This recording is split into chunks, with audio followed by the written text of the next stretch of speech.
Ladies and gentlemen, we have a special presentation this evening as we celebrate the senior football players and managers. We honor these young men and women for their dedication to the sport, to their education, and to their school.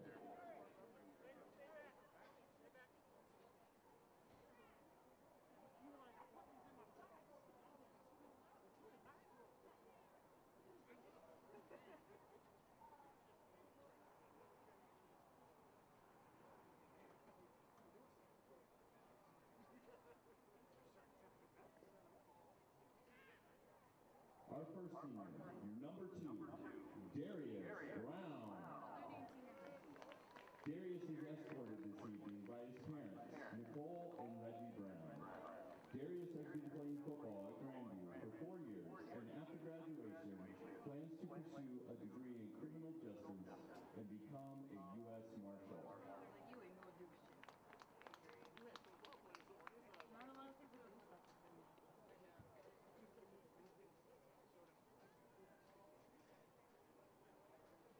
Our next senior, number 4, Jacob Burr.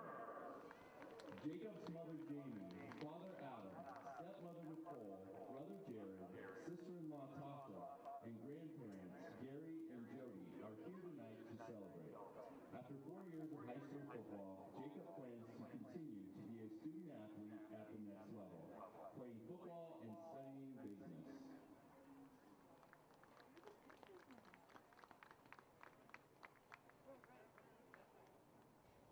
And number 9, Colton Martin. Joining Colton tonight are his parents, Cam and Kelly, and his brothers Grayson and Kiffin. Colton has been a part of the Grandview football team for all 4 years, and he plans to attend the University of Nebraska-Kearney next fall.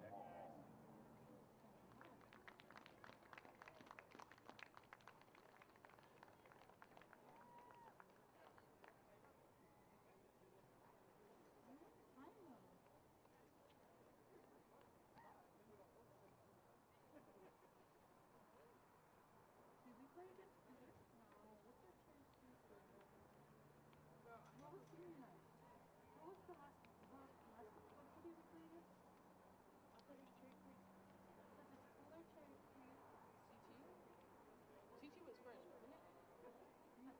That's what I thought.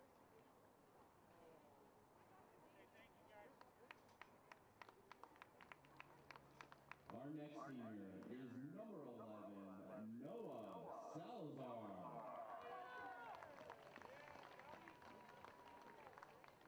Noah is escorted tonight by his parents, Tyler and Michelle Salazar, and his sister, Talon. With 4 years of Grandview football, Noah would like to continue to play at the next level and study sports science.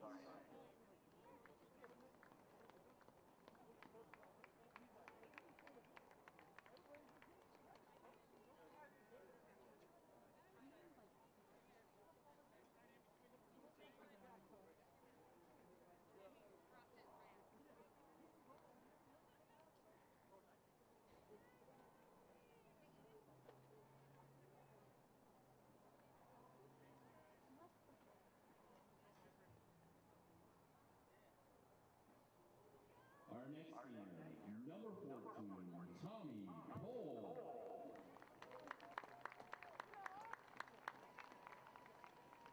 Escorting Tommy tonight are his parents, Lisa and Sean, and his brother JT. Tommy has played football for Grandview for all 4 years and plans to attend college in the fall to study business.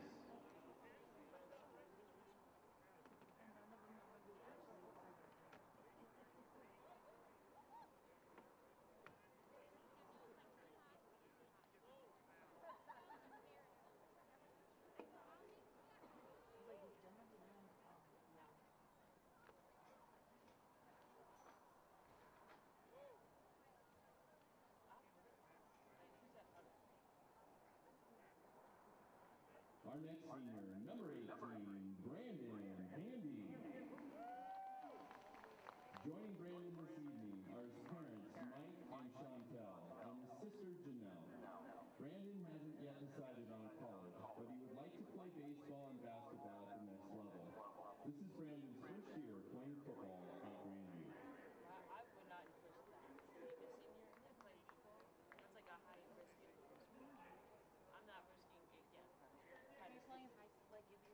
Our next senior is number 20, Cole Campbell. Cole is being escorted tonight by his parents, Tim and Nicole Campbell, and his sister Addison. Cole has been a member of the football team for 4 years and plans to attend a 4-year college or university next fall. He wanted just to focus on basketball because that's what he's going into. And Coach Harden was like, yeah, because a lot Our of next senior is number 21, Todd Solner. big sport. Todd's mother Carla and father Ken are escorting him this evening. After 4 years as a member of the Grandview football team, Todd plans to attend college next fall.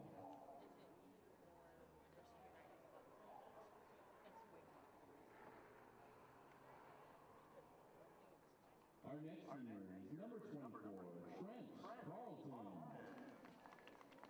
Trent is escorted tonight by his parents, Sean and Stacy Carlton, and his sister Avery. After 4 years of Grandview football, Trent plans to attend college next fall.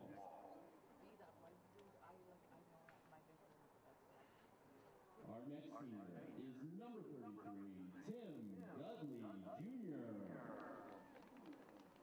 Joining Tim this evening are his parents, Denise and Tim Sr. Tim has played for Grandview for 4 years and plans on attending college after graduation.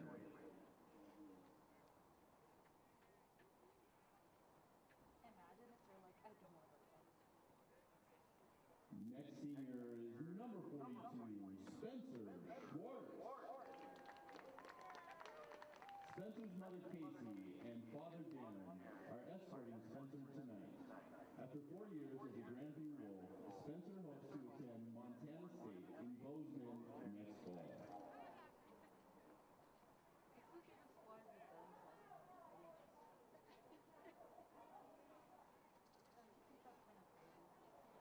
Our next senior is number 51, Jacob Mullaball.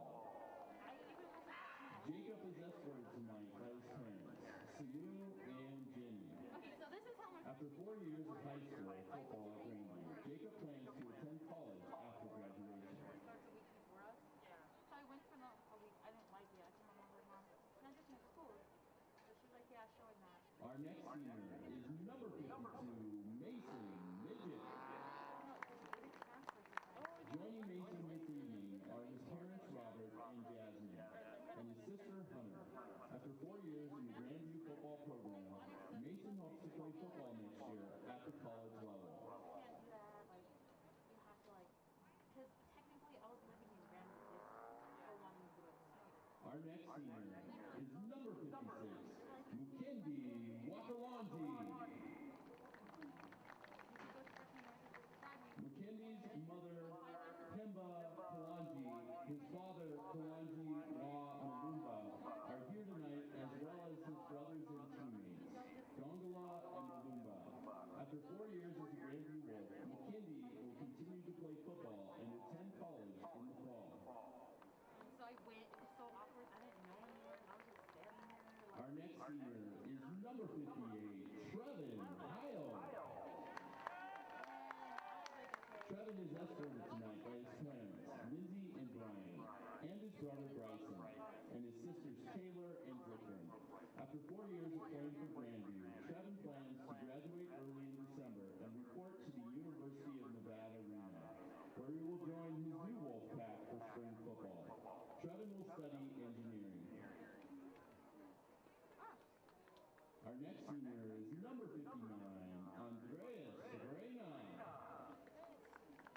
Joining Andreas this evening is his parents, Nieves and Monica, and his brother Alex. After 4 years in the Grandview football program, Andreas plans to attend a 4-year college next fall. you want to know something funny? So my brother got engaged this weekend, and or not this weekend, the last weekend. And like I wasn't there because I was working. Like they did it last minute, so I couldn't even go join them. Okay. Next seniors are number 27, Josh Miller, and number 84, Trent Miller. Josh and Trent are escorted this evening by their parents, Wendy and Will White, and their father, Jeff Miller. Both Josh and Trent played Grandview football for 4 years and plan to attend a 4-year university after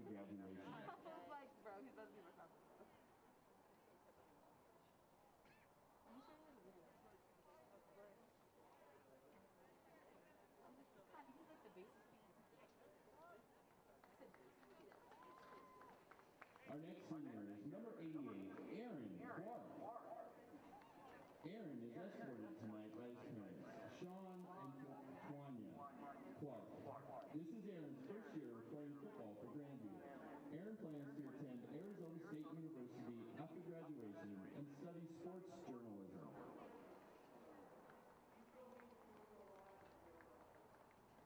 Our next senior is number 81, Sonny Tompkins Jr. Sonny's father, Sonny Tompkins Sr., and his sister Kalia are escorting Sonny tonight. Sonny participated in the Grandview football program for 2 years and will be attending college in the fall.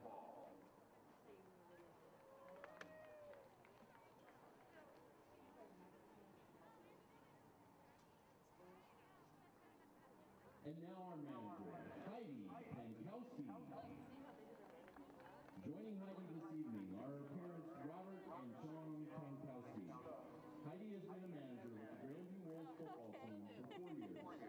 Next fall, she will begin college studying financial fraud and crime investigation. I said what?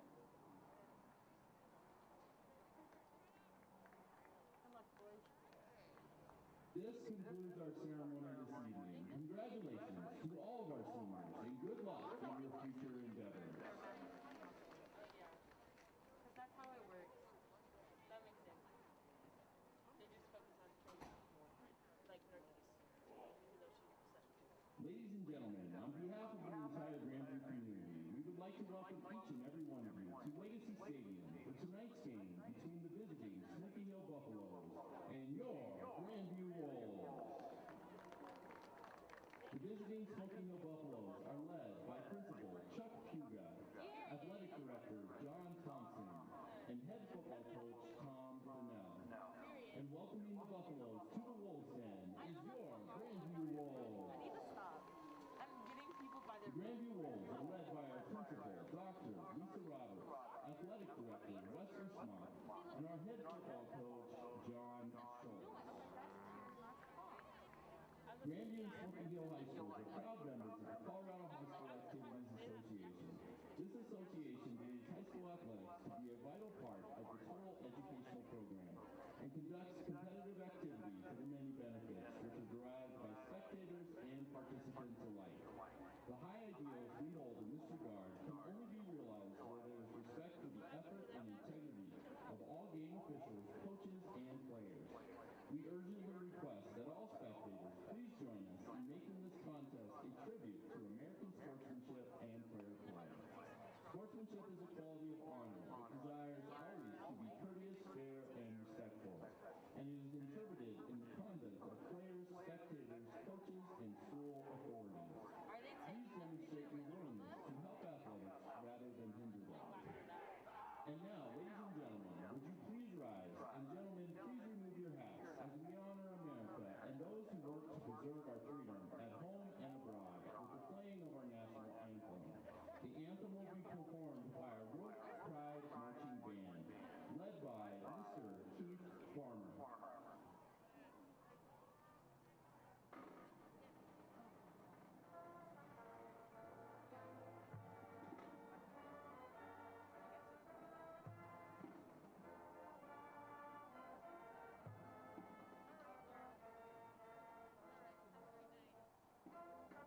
Here comes the roll.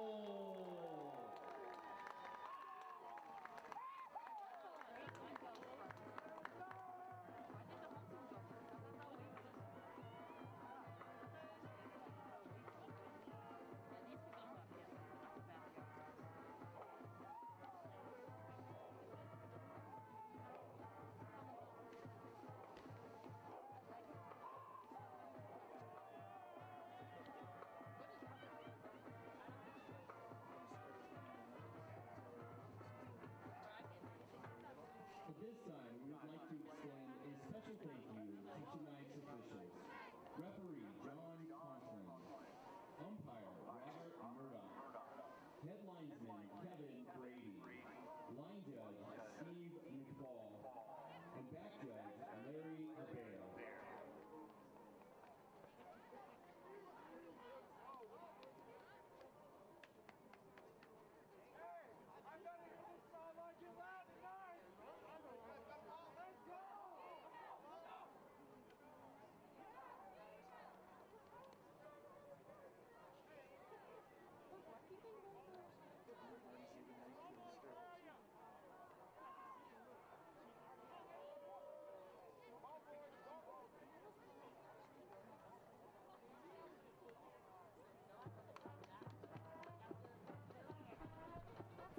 Just short of 7 o'clock here Mountain Time. We're in southeast Aurora, just on the outer edges of the Denver metropolitan area, getting ready for Class 5A high school football here on the Cherry Creek School District television platform presented by ISPN. A good one within the Centennial League. A couple of Aurora rivals who sit about 3-4 miles apart from each other, ready to attack each other. It'll be 9th-ranked Grandview, 1-2 on the season under head coach John Schultz, against the Smoky Hill Buffaloes, 1-2 under head coach Tom Thinnell. Marty Cesario along with Chris Johnson, who has some notes to share before we get things going.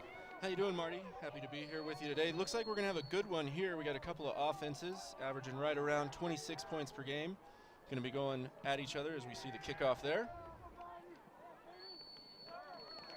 And that'll allow you some room to add to those notes. We trusted the kicker Ben Beckman booting it through, and so we'll have a touchback to open up. Go ahead and continue, Chris. So Smoky Hill coming out on offense first.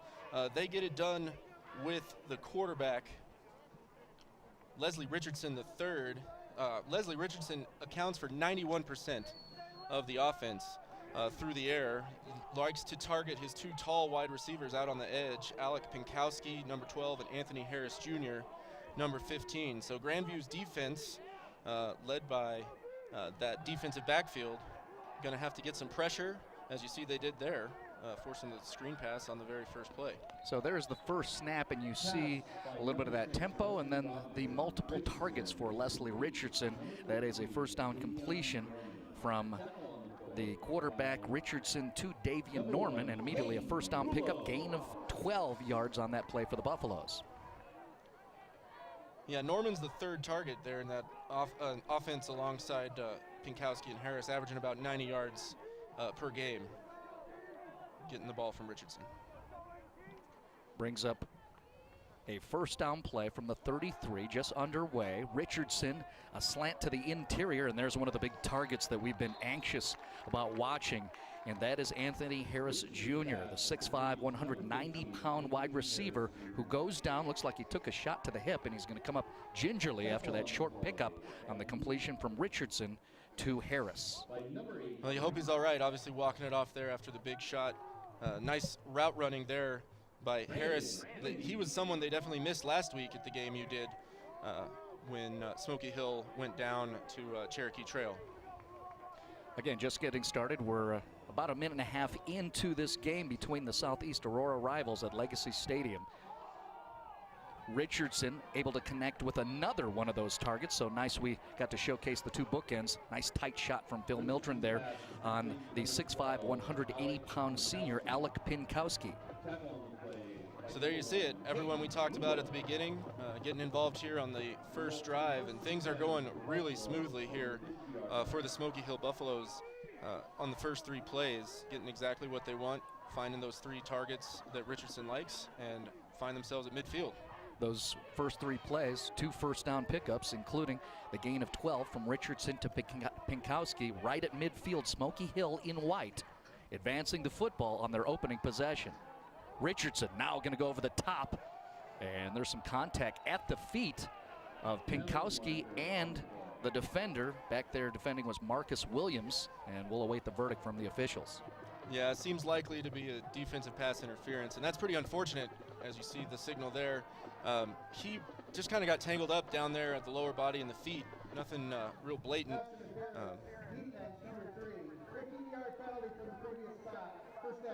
But it is going to be a 15-yard penalty and another first down here for the Buffaloes. So another first down. This time it comes via the flag as the officials march it off. Leslie Richardson, the quarterback for Smoky Hill.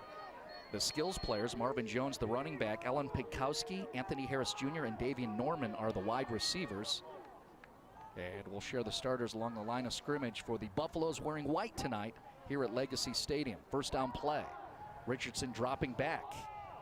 Going for Anthony Harris Jr. He connects with Harris Jr., and that's going to be a touchdown 35 yards out. Richardson to Harris Jr., and the Buffaloes are on the board quickly.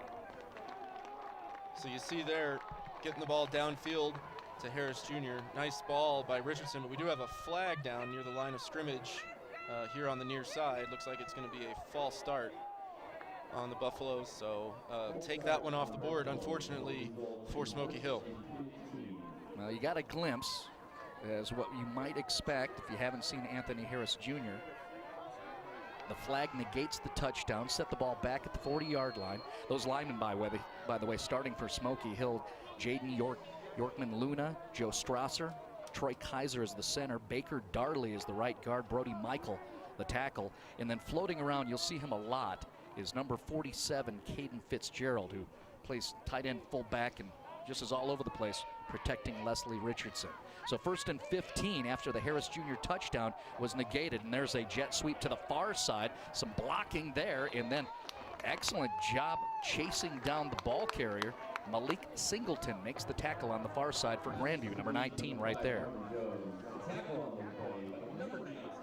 And that was a good tackle by Singleton. He leads the team in tackles with just over 10 a game, so you're going to look for him to come up and make plays near the line of scrimmage, as well as back there guarding these receivers as they go downfield. Jones gained 4, 2nd and 11 at the plus 36 for the Buffaloes. Opening possession here at Legacy Stadium. Again over the top, this time Pinkowski. And that's excellent coverage on the backside, and the very capable Marcus Williams, the DB, going stride for stride with Pinkowski. Incomplete. That was great coverage, and that's what those DBs for Grandview are going to have to do all night, Marty, because throwing the ball downfield, as we've seen here on this first drive, is exactly what Richardson is looking to do. We're awaiting the 8th snap of this drive. Grandview's been out there a while to open up this football game. The starters for Grandview, we'll start for the backside. Caden Rulo, along with Colton Martin, Andrew Sorrow, Malik Singleton we've mentioned, along with Marcus Williams. Waiting this 3rd down and 11 play from 36, and that'll be another false start for Smoky Hill. Continuing with the starting lineup for the defense of Grandview, Mokendi Wakalanji, who's going to be playing at Colorado State, Jacob Malavau, James Marjoram along the line of scrimmage for the defense of Grandview, and then the linebackers, Andres Reyna, Mason Midget, Brandon Handy, and there's a look at the guys in the blue. So backwards goes Smoky Hill once again, and 3rd and long. Nice start to this series, but now they're in trouble, and it all started with what seemed like a 35-yard touchdown pass to Harris Jr., and that was negated by a flag, and now the Buffaloes going backwards. Here's Richardson looking downfield, a jump ball situation, up, and well defended. So there you see, that was Caden Rulo knocking it down. Actually ended up a little bit of a reversal of roles there, as Harris had to play defense as the ball was a little underthrown and prevent Rulo from picking off his 5th pass of the season. That Grandview secondary, they turned the ball over. They've got 7, including one that was returned for a touchdown by Malik Singleton, who you highlighted earlier. Awaiting the punt from Eli Brown. up in the air and away from the return man, and that'll go out of bounds.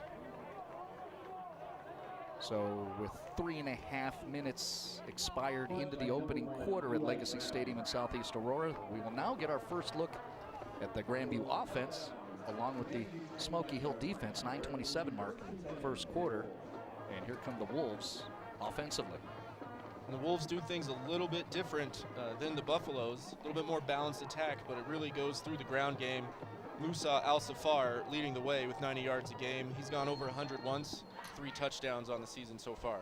Al-Safar, who Chris Johnson mentions immediately, is in the backfield there, flanking his quarterback Jacob Burr. First and 10, 25-yard line for Grandview in black, and they go immediately to Al-Safar, and look at him driving across the 35-yard line for a first down pickup. Impressive, number 22 right there. That was a great run. Carried the defender. Really had a nose for that stick. Did Al-Safar, 12-yard gain or so. Grandview starting like Smoky Hill did. One snap, picking up a first down immediately. 11-yard gain for Musa Al-Safar, the tailback for Grandview. Set the ball 36-yard line, and a flag. That'll allow us a chance to announce the starters for the offense of Grandview. We mentioned Jacob Burr, the quarterback, Musa Al-Safar, the tailback. Wide receivers Tommy Cole and Evan Johnson, the tight end Noah Salazar. So we get a look at a down to Smoky Hill Buffalo. We'll keep an eye on that. Along the line of scrimmage for the Grandview Wolves, and they are thin up front there. Wyatt Walters is the center, flanked by Tanner Current and Jake Denton. Chase Thayer is the left tackle, and then Zach Henning is the right tackle. And you mentioned we had a down Smoky Hill Buffalo. I believe that's Vince Ibarra, defensive tackle for the Buffaloes, and that could be trouble. He's one of their leading tacklers and really controls the line of scrimmage for that defense. Al-Safar met on the outside by the very capable strong safety Kamari Lewis Stallworth, so that's fun to watch. So we can look at 22 Musa Al-Safar, who's certainly going to be a focus for the Grandview offense. We'll call that a gain of 3. Set the ball 41-yard line, 2nd and 2 coming up. 8.5 minutes left in the opening quarter here at Legacy Stadium. Again, Al-Safar up the gut, driving through defenders, dragging one, and that'll be a first down pickup for Al-Safar and the Grandview Wolves. Al-Safar running hard between the tackles here in the early going, picking up another first down here for Grandview. Smoky Hill starting defense. Let's start with the linebackers. Logan Trujillo, we love watching Max Zuger, EJ Velasco, and Jackson Thompson. In the back, Malik Daniels, Kamari Lewis Stallworth, Shamal Bryant, and Micah Williams. Again to the run game, picked up by those D linemen, so cue me to call them out. Daniel Azuma in the middle, along with Caleb Brimble, who's getting the start. Caleb Grimble, a sophomore, and then Vince Ibarra we'll have to keep an eye on. He is out right now. We're not looking at a 58. Looks like he's just now off camera getting up off the turf there on the far side. So hopefully he's able to return, as they're the Smoky Hill defense finally stopping Al-Safar. Yeah, that was a loss of 2, and then now a flag. Probing around and getting a look at the starting junior defensive tackle Vince Ibarra, 58 right there, being attended to by the medical staff.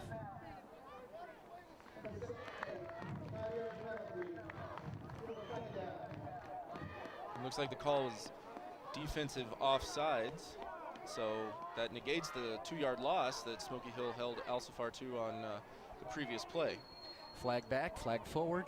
Grandview's now in plus territory at the 49. Passing game, trying to get that crossing route. Burr cannot connect with his intended target. He was trying to squeeze it through to the speedy Evan Johnson. He was, and that's the first pass that Grandview has attempted. And you could tell in the previous couple plays, Smoky Hill starting to creep those linebackers up, really crowd the line of scrimmage, looking to stop Al-Safar. That could open them up to the passing attack over the top. 3rd and 7, 49-yard line. Only the 5th snap in this series, 3 flags. Grandview trying to pick up the first down and continue this drive, and here comes another flag. Incorrect. It's actually John Schultz and his staff want to call a timeout. So you see the offense getting it together, and they're going to talk it out on how they want to approach this upcoming 3rd and 7 from the 49-yard line. 3rd and 7, you could go any way in the playbook with this one. I think Alcifar has really shown some strong running here early. I think you got to go to him as much as possible until they really prove they can shut him down. You wonder the situational too, I guess in the long con. Remember, we're a pandemic-shortened regular season. These teams are 3 games in, both 1 and 2. There's only 3 more remaining in the regular season. Grandview listed 9th right now in the Chassa polls.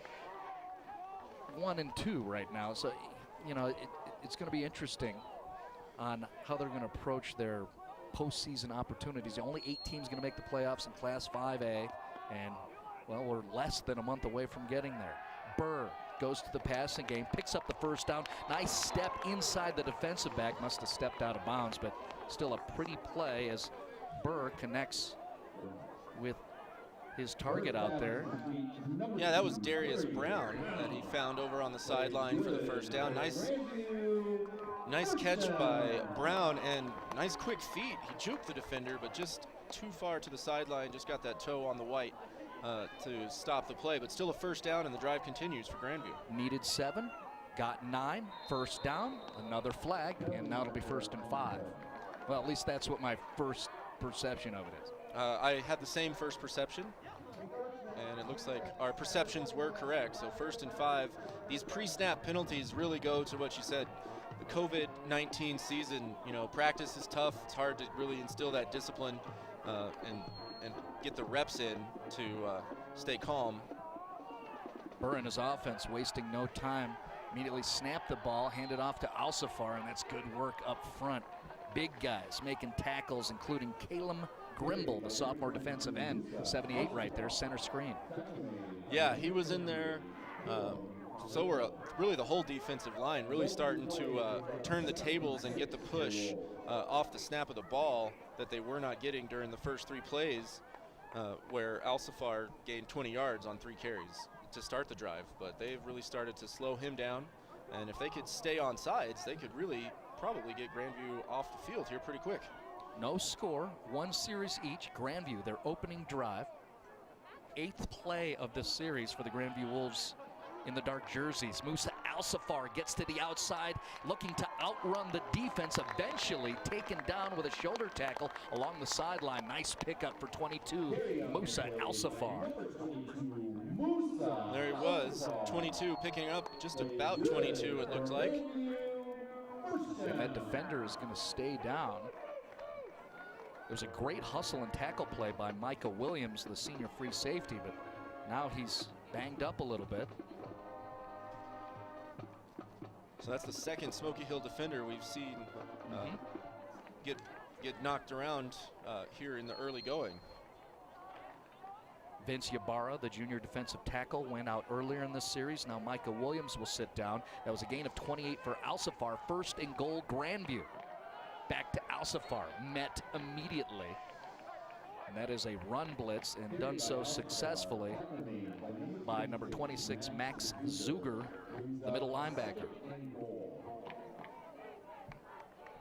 Zuger's going to play a big role for this Smoky Hill defense to stop Alcifar, especially on those little between the tackle counter plays that Grandview's been running him with here the last few plays. Long drive started back at the 25-yard line. 2nd down 9. Burr keeping it, looking to use his blocking help in front of him, and eventually plants his foot and drives over to near the 3-yard line. Yeah, really nice play there, change it up. They've been pounding the middle with Alcifar, so they fake that. Might have been an option play. Burr decides to keep it and picks up a nice gain over to the edge. And let's note the blocking by the fullback, Spencer Schwartz. That was the lead man that Burr was kind of getting that read. So 3rd and 3 for Grandview, trying to become the first squad to pick up points here in this rivalry game within the Centennial League. Burr, delayed give, Musa Alcifar has the first 6 on the board of the night. A 3-yard touchdown run for Alcifar and the Grandview Wolves. Alcifar takes it in from 3 yards out. And that was a great job by that Grandview offensive line. You see they just collapsed the entire left, rather right side of the Smoky Hill defense. At the line of scrimmage, Alcifar able to just stroll in for 6. Beckman, PAT, up and good. And piggybacking up what you're talking about, Chris, is keep in mind that long drive. Leading that drive was a banged-up offensive line, missing so many guys. They were already young in terms of experience and smaller compared to previous Grandview years. They're missing 2 key players tonight, starters, including a Division I FBS player. Trevin Heil is out for the season now.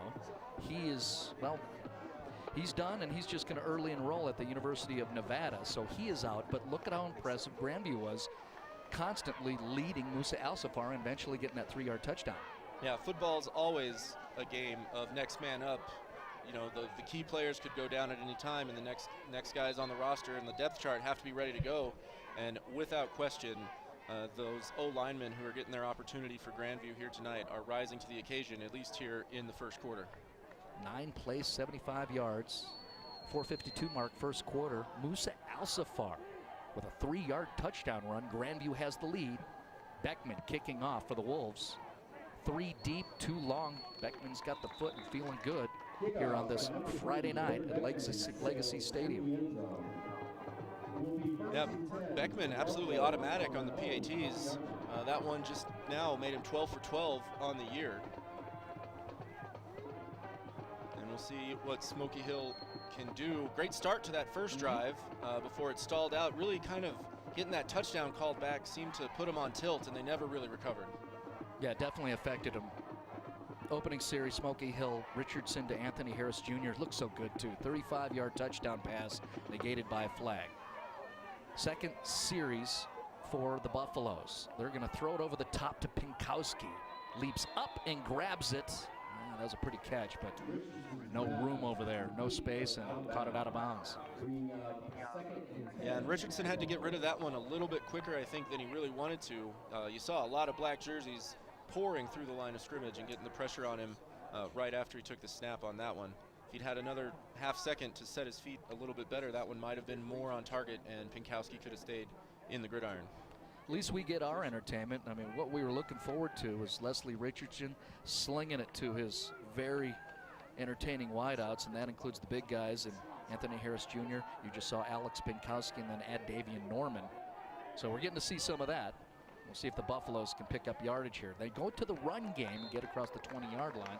So pick up a couple, and well, there's a first carry of the night for the Buffaloes. 33 I actually do not have on the roster. Well, whoever he is did a good job. Hard-nosed run right up the gut, get a couple yards, try to slow down some of that pressure that the Wolves defense is putting on Richardson. Gain of 2, 3rd and 8, 22-yard line. Richardson flanked by his big fella Fitzgerald, looking downfield, down and out at the 30. Well, you're not across the sticks there, right? And, well, that's a good job by Grandview, immediately picking up the wide receiver after the catch, including number 3 right there, Marcus Williams.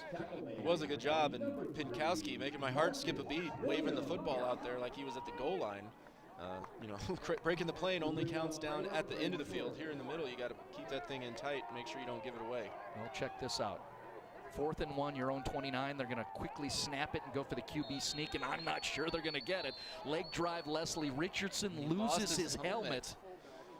Was that enough to get the first? Looks like it is from the spot that we're seeing here. Well, immediate indication by the official. Did not question it at all. So that was trouble early. It did not look great right after the snap, but a good second push. And you know who's really the unsung hero of that play was Caden Fitzgerald, 47, coming in and adding some momentum to the forward progress there late. So a gamble by head coach Tom Thinnell and the Smoky Hill Buffaloes going forward on 4th and 1 within their own 30 in their own territory. They get the first, and now a timeout call as we probe around. There's head coach Tom Thinnell. He has his microphone up and his green mask on his face. Tom Thinnell, 29 years coaching in the Denver metro area, 3rd year here at Smoky Hill, resurrected the Buffaloes program. Previously, head coach at Mullen for 6 years, Bear Creek for 20 years, billions of playoff wins and exciting football contests watching Tom Thinnell and his football teams. Well, with experience like that, going forward on 4th and 1 at your own 29, he's probably done that a few times before, knows what he has in Richardson, so lined up, move the sticks. Well, you know this, Chris. Our crew, who's got decades of experience covering this level in Colorado, we will not question either head coach in Tom Thinnell and John Schultz. They've earned that. Certainly not. So a little bit of a wildcat there. That was number 3. Yeah, that's the strong safety. Lewis Stallworth taking the snap, trying to run straight ahead. Didn't work particularly well on that play, but it is a package that they can go back to a little bit later. Richardson probably had to come off the field because he lost his helmet on that previous play.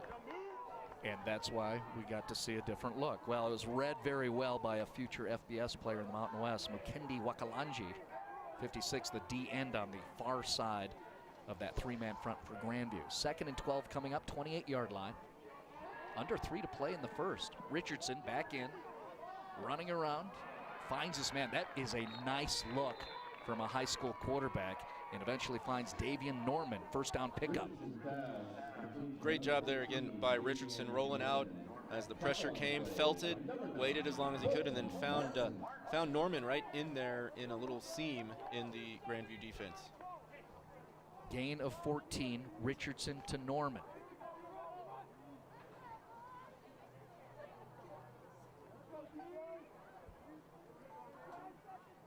.44-yard line.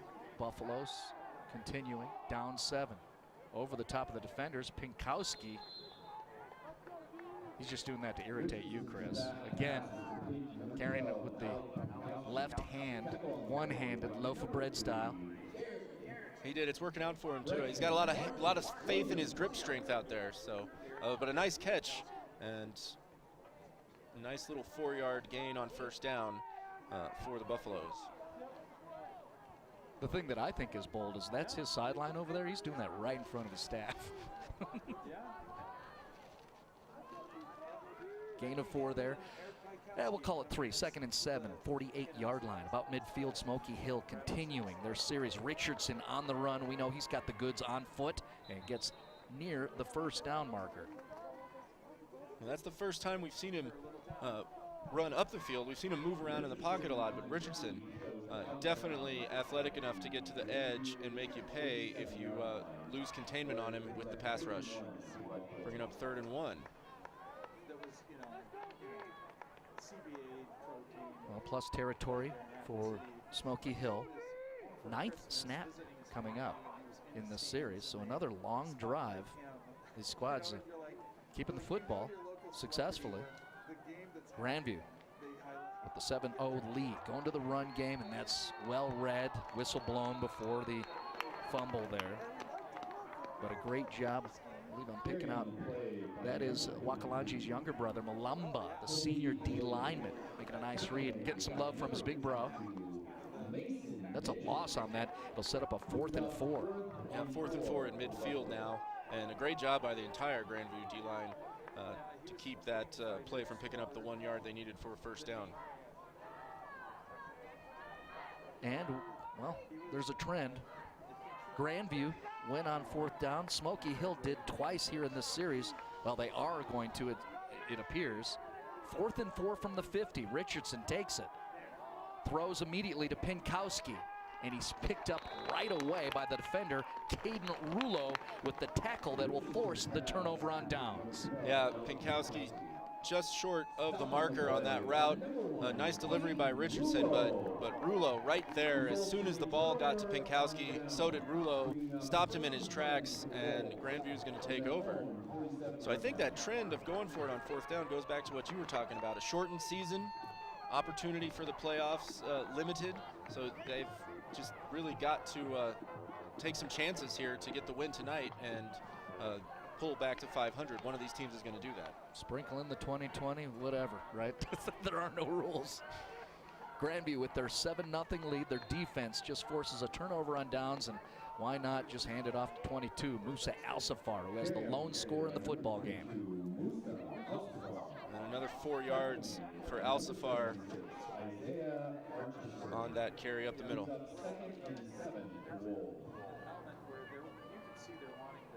Gain of 3.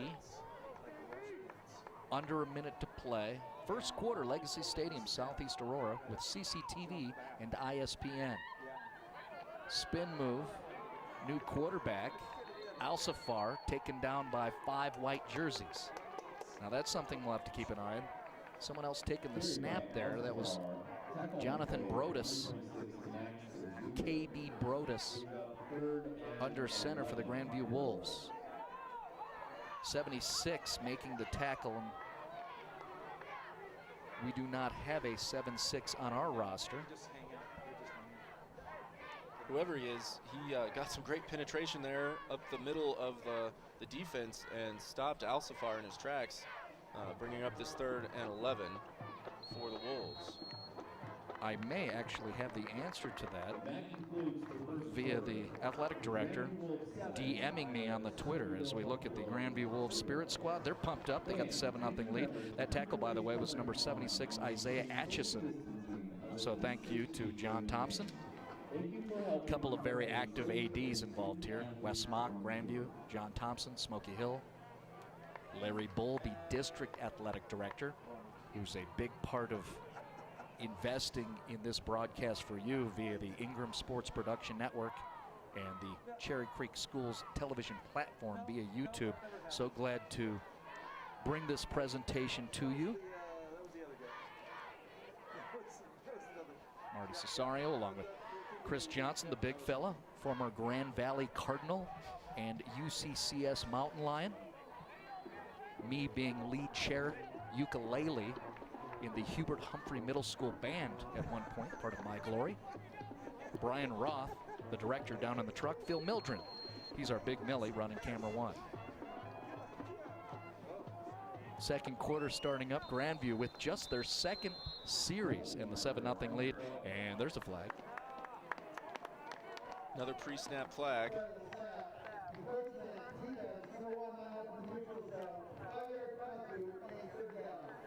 And encroachment on Smoky Hill. They keep giving away those 5-yard chunks of yardage, and it's costing them. Keeps the defense out there on the field.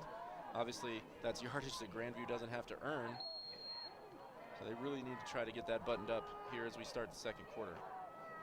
Well, Brodus remains at the quarterback position. He's got pressure, and he's going to be sacked. What a timely blitz on the part of Smoky Hill's Eli Brown.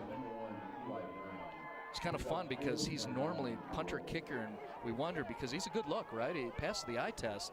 Wonder what else does he do? Well, he makes sacks, and he just did. Grandview running tempo, immediately coming up to the line of scrimmage, and the Wolves are going to punt the football away. So two men back off camera about the 25-yard line. Wolves get it off. Here comes the return. Ball is down. Wolves pouncing on it. Can they get to it? Several players battling for the football, and you see the disappointment by the Grandview special teams unit. They didn't get it. Yeah, that was great coverage. They were right down there. The mishandle by Lewis Stallworth, and 2 Grandview Wolves with a great chance to recover the ball, just not able to secure it. And Smoky getting away with one there. They're going to start their offensive drive from back inside the 20. Going back to that sack, though, with Eli Brown, he was the one who lined up offsides on the previous play. So more than making up for it there. As you mentioned, what else does he do? Well, for that possession, he lined up as a defensive end. So punter, kicker, defensive end, we've got him listed as a defensive back. Looks like he's someone who can really do it all. A little bit of an X factor out there for the Buffaloes. And he seems to know the rules of the jungle, too. Correct yourself with a nice play before you go back to that sideline. Absolutely. Absolutely. Hard to get yelled at too badly for the penalty when you force a punt with a big sack. Now, with all that shakeup, nearly a forced turnover. Doesn't happen. We're going to repunt the thing like as if nothing happened. This will result in better field position for Smoky Hill, and we'll have a short return. Great coverage, but getting away from the first man up was Lewis Stallworth, and he will get to about the 40-yard line. So down 7, Smoky Hill in white are going to be starting with some excellent field position about a minute into the second quarter. And Stallworth taking care of the rules of the jungle there as well. After the muff punt, comes back, catches it, makes the first man miss, gains a few yards, and we're looking at on the order of a 25-yard field position swing for Smoky Hill after the penalty on the first punt that pushed Grandview back and made him re-kick. Buffaloes escape tragedy. Eventually a flag results in this. Good starting field position under pressure. Richardson going over the top, jump ball situation. Rulo battling it out with Pinkowski, and number 1 in the black jersey. He wins this time.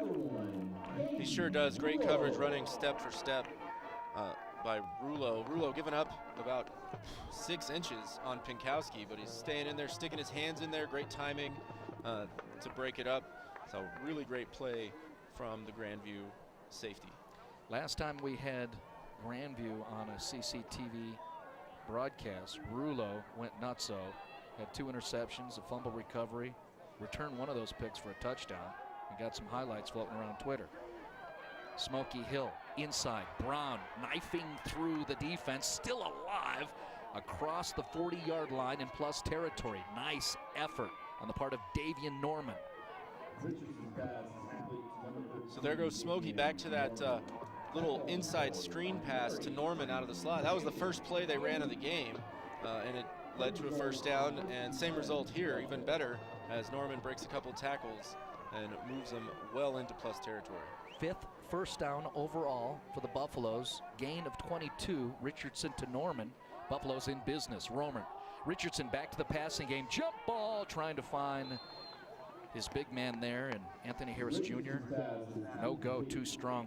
Credit the coverage on the part of Malik Singleton.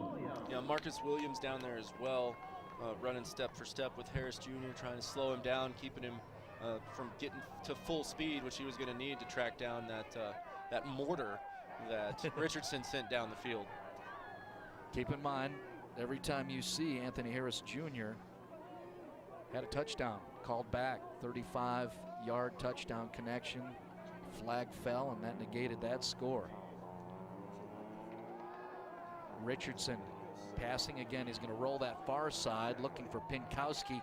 Rulo, look at that recovery, and with contact, pushing the ball out of the hands of the wide receiver. Yeah, we're going to be calling his name a lot. That's the battle that's really defining this game right now, Rulo versus Pinkowski, and Rulo's winning, at least so far here, still early in the second. Rulo plays cornerback. The other corner, Marcus Williams, was picked on early in the first couple of series, so Smoky Hill can't find which CB to attack here as a 3rd down and 10 play comes up 38-yard line. Richardson with some backside pressure. He is sacked on a blitz by the safety, the Wolf, Colton Martin, with the TFL for the Wolves D. Yeah, great pressure coming off the edge there from Martin. They brought a few guys off that side and really collapsed the protection. Richardson has done a good job generally rolling and escaping, but just didn't find anyone downfield and held onto the ball too long. Goes down for the sack and brings up the punt. Buffaloes have gone for it twice on 4th down, not this time. Brown boots it. That's a beautiful kick. Just too strong, goes into the end zone, so Grandview will get the ball at their own 20-yard line. And more good pressure off the edge from Grandview. I'm not exactly sure who it was, but he almost looked like he was very close to getting a hand on that punt as Brown sent it downfield. But Grandview still keeping Smoky Hill's big wide receivers on the edge in check and out of the end zone. You know, with all the lack of personnel, head coach John Schultz explaining to me how much they've been missing. I've said along the line of scrimmage, there's a little more than that. Grandview's defense so far looks exactly like we've seen the last 20 years. Well, they're starting off this series here. Alcifar evades one defender. He's got space, looking to outrun the entire defense. Makes one cut to the inside, one defender behind him, eventually tripped up. That's a huge gain for Musa Alcifar. 60 yards for the Wolves. 60 yards for Alcifar down the sideline, evading Acheson in the backfield to get loose, and then a great cut there on the sideline, finally tripped up in a touchdown saving tackle from, I believe it was Tristan Littlejohn, who got a mitt on his cleat to bring him down. So huge job there, as that takes Alcifar over 100 yards for the game already. Grandview makes it into the red zone. Specify it's a 61-yard pickup for Alcifar, who has the lone score in this football game so far. A 3-yard run in the first Grandview series. That completed the 9-play, 75-yard drive, 4:52 mark in the first. Alcifar scored. Well, just saw a big play from 22 and then a flag. So out of the red zone go the Wolves, 1st and 15. Still threatening. Giving on the sweep to the far side, operating through multiple defenders. And a good piece of work there on the part of 17 for Grandview. Yeah, that's Tristan Burris on the jet sweep. Nice job, patient running. Let Darius Brown get out there in front, throw a block, and then initiated the contact against a couple of Smoky Hill tacklers, as he picks up just about 10, maybe 11 even with the spot, and 2nd down for the Wolves. So Alcifar goes 61 on the run, then a flag 5 yards back, and then a nice pickup of 11 yards by Burris. And here we are, 2nd and 5, we're going to call it from the 14. Passing play over the top. Man's open, there's contact there. There you go, eat the flag. That's just 2 football players getting after each other. Intended target.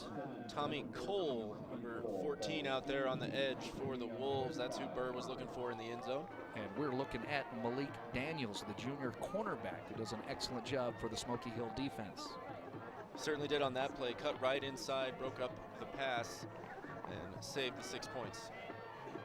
3rd and 5 coming up. Grandview with the 7-point lead. 4 minutes into the 2nd quarter in this game between the 2 rivals from Southeast Aurora.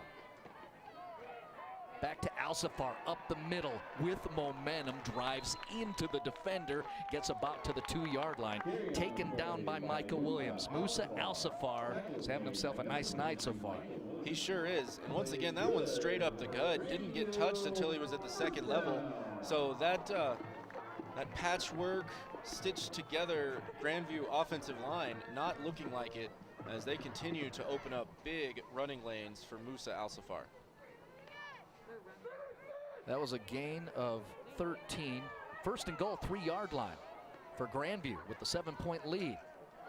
Inside, Alcifar. No, it's not. It is Spencer Schwartz, the fullback, getting a taste of pay dirt. It's a score for Schwartz, and another 6 on the board for the Wolves. Bringing in the big man, the fullback inside the 5. I love it. Some smash mouth football down to get into the end zone, and a 2-touchdown lead now for the Wolves. I think everybody else in the stadium thought it was going to be Alcifar as well, Marty.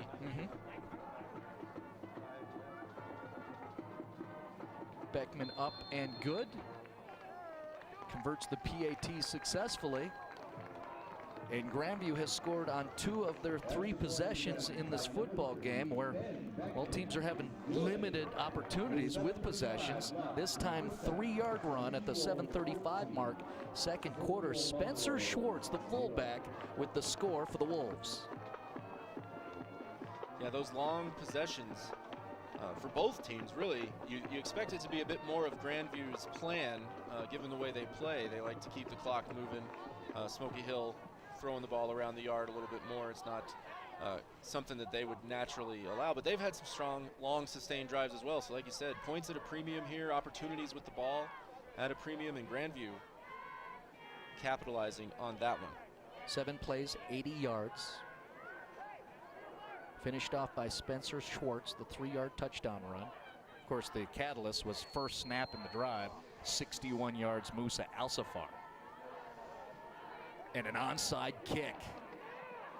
Beckman gets the football. Is that a clean recovery? Onside kick. It'll be a first down for the Grandview Wolves. How about that? Special teams action. Ben Beckman with the recovery of his own onside kick. Recovered to get just a little dribbler bouncing around right in the middle of the field. All of the Smoky Hill Buffaloes turning around to go set up the wedge. And Beckman just trots over, grabs it himself. And yeah, some great strategy there. Like we were talking about before, we got to capitalize on opportunities here, both sides of the ball for both of these teams. And Grandview deciding to go ahead and just make an extra opportunity for themselves right here with the onside kick in the second quarter. And of course, excellent field position, plus 49-yard line after the onside kick and Ben Beckman recovery. And keep in mind, you get the look right now, and we have the pause in the action with the flag. It's still number 7 back in there. I think we're rotating quarterbacks.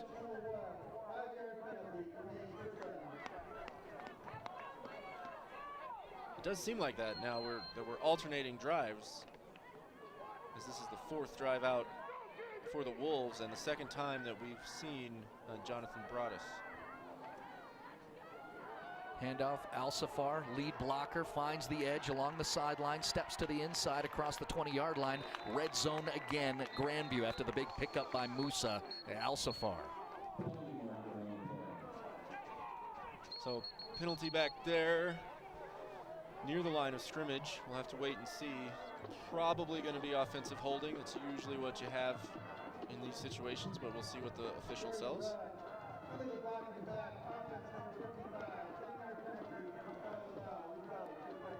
Blocking the back instead of holding, but basically the same result, which is too bad, as Alsafar found a lot of room over there on the right side once again.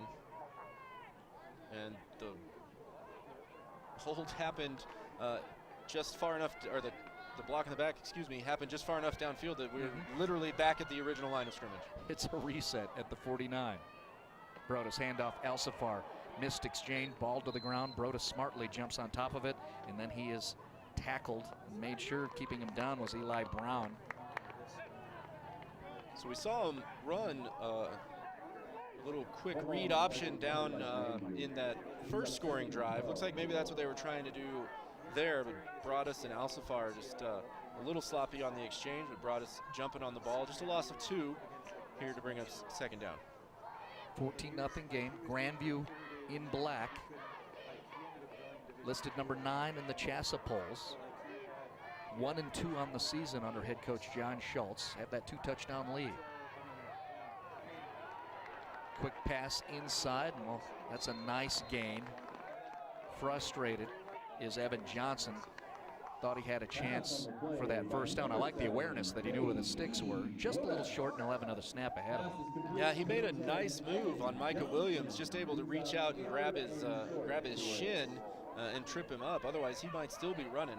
So, understandable frustration there, and a nice recovery by the Grandview Wolves. You saw a lot of pressure coming up the middle from Smoky Hill, and so the quick pass play over the top behind that blitz. Halfway through the second quarter. Back to the run game. Inside, Alsafar trying to pick up that first down, and they do so successfully. That's nice blocking. Who's that big fella driving people? That's a pancake. 72, Wyatt Walters, the center. Have to give him love, right, Chris? Oh yeah, great block. Right up the middle. With all Smoky Hill had 7, maybe even 8 guys on the line of scrimmage, at least showing blitz. And center delivers a good snap and puts the pancake block so that Alsafar can pick up the first down up the A-gap. Wyatt Walters optimizing his screen time on CCTV. Full send on a human being across the monitor. First down from Alsafar. Set the ball 38-yard line. Grandview driving again. Belly give. Alsafar spins away from one defender, and now there's 6, 7 guys, a whole lot of wide on top of Alsafar, and he still moves forward another yard or 2. So we got to give a little bit more credit to Alsafar on that one, breaking tackles as he works up the middle. Not the biggest back in the world, but the way he runs between the tackles, you'd never know it. Has that Wolves toughness. John Schultz and his Grandview program typically do have that one back. He's got the speed and toughness to lead the run game. Alcifar is the guy this year. This time, trouble coming in there on the run blitz. Excellent job by E.J. Velasco, the senior linebacker, number 30. Yeah, Velasco was back there. Grimble was back there as well. So really good job by Smoky Hill covering up that little read option that Grandview starting to sprinkle in. Brings up 3rd and about 8. Awaiting the 7th play of the drive as we look along the defensive front for those Smoky Hill Buffaloes, including Danielson, Azuma, and Caleb Grimble. And Eli Brown still out there lining up at defensive end. Number 1 right here on the near side edge is Eli Brown. Vince Ybarra has not returned, by the way, the starting defensive tackle for Smoky. And now a timeout called by head coach John Schultz, and Grandview with their 2-touchdown lead, under 4 to play. Grandview will take their second charge timeout. Yeah, that's a big loss for that Smoky Hill defense. Losing Ibarra on the very first play of the game. Certainly part of the explanation for Alcifar's success up the middle here in the first half. On a Friday night, take a peek around Class 5A. Second quarter, Valor Christian tied up with Castleview, 14-14. Coach K-Spear down there at Castleview, threatening Valor. Fairview, 21-14 lead over Legacy. Both those teams 3-0 right now. That's in the second quarter. Fossil Ridge, 21-7 lead over Pooter up in Fort Collins. Prairie View Horizon have no score coming from that out of the Front Range League. Shap and Legend, 0-0 tie in the battle for the town of Parker. 28-0 lead Regis over Douglas County. No score Thunder Ridge Mountain Vista. Arapahoe leading 3-0 Eagle Crest in the second. That score 7-6. Number 1 Creek blasting Overland 17-0. And here we are, 14-0. Grandview with the lead and the football. 3rd and 7, 36. Backpedal, setting up screen to Alcifar. Success, first down, plus a whole lot more and a flag down. Alcifar is going to cross the line of scrimmage, or excuse me, the goal line, and we'll have to get a read on what that flag is all about. Yeah, beautifully executed screen pass there. Got the Smoky Hill defenders charging through, but down the field, a holding penalty there at the end, and that one's really going to upset the coaching staff because I don't know if it was necessary. Alcifar looked like he had a clear line to the end zone. That is the second splash play negated by a flag this evening. Remember, opening drive, Smoky Hill, Anthony Harris Jr. had a 35-yard touchdown pass negated by the flag, and then you just saw Alcifar goes 36 yards on the run. Well, actually it was a screen, and well, flag down and set the ball at the 22. No score. Still gained yards. They did. Again, just like that previous block in the back, they're getting so far downfield to try to throw extra blocks for the backs that the penalties, while having an effect on the drive, obviously are not killing the drive. We have lost the rhythm. Not gaining yards that time, going backwards of the Wolves. And again, we've mentioned it before, we've mentioned it on other broadcasts.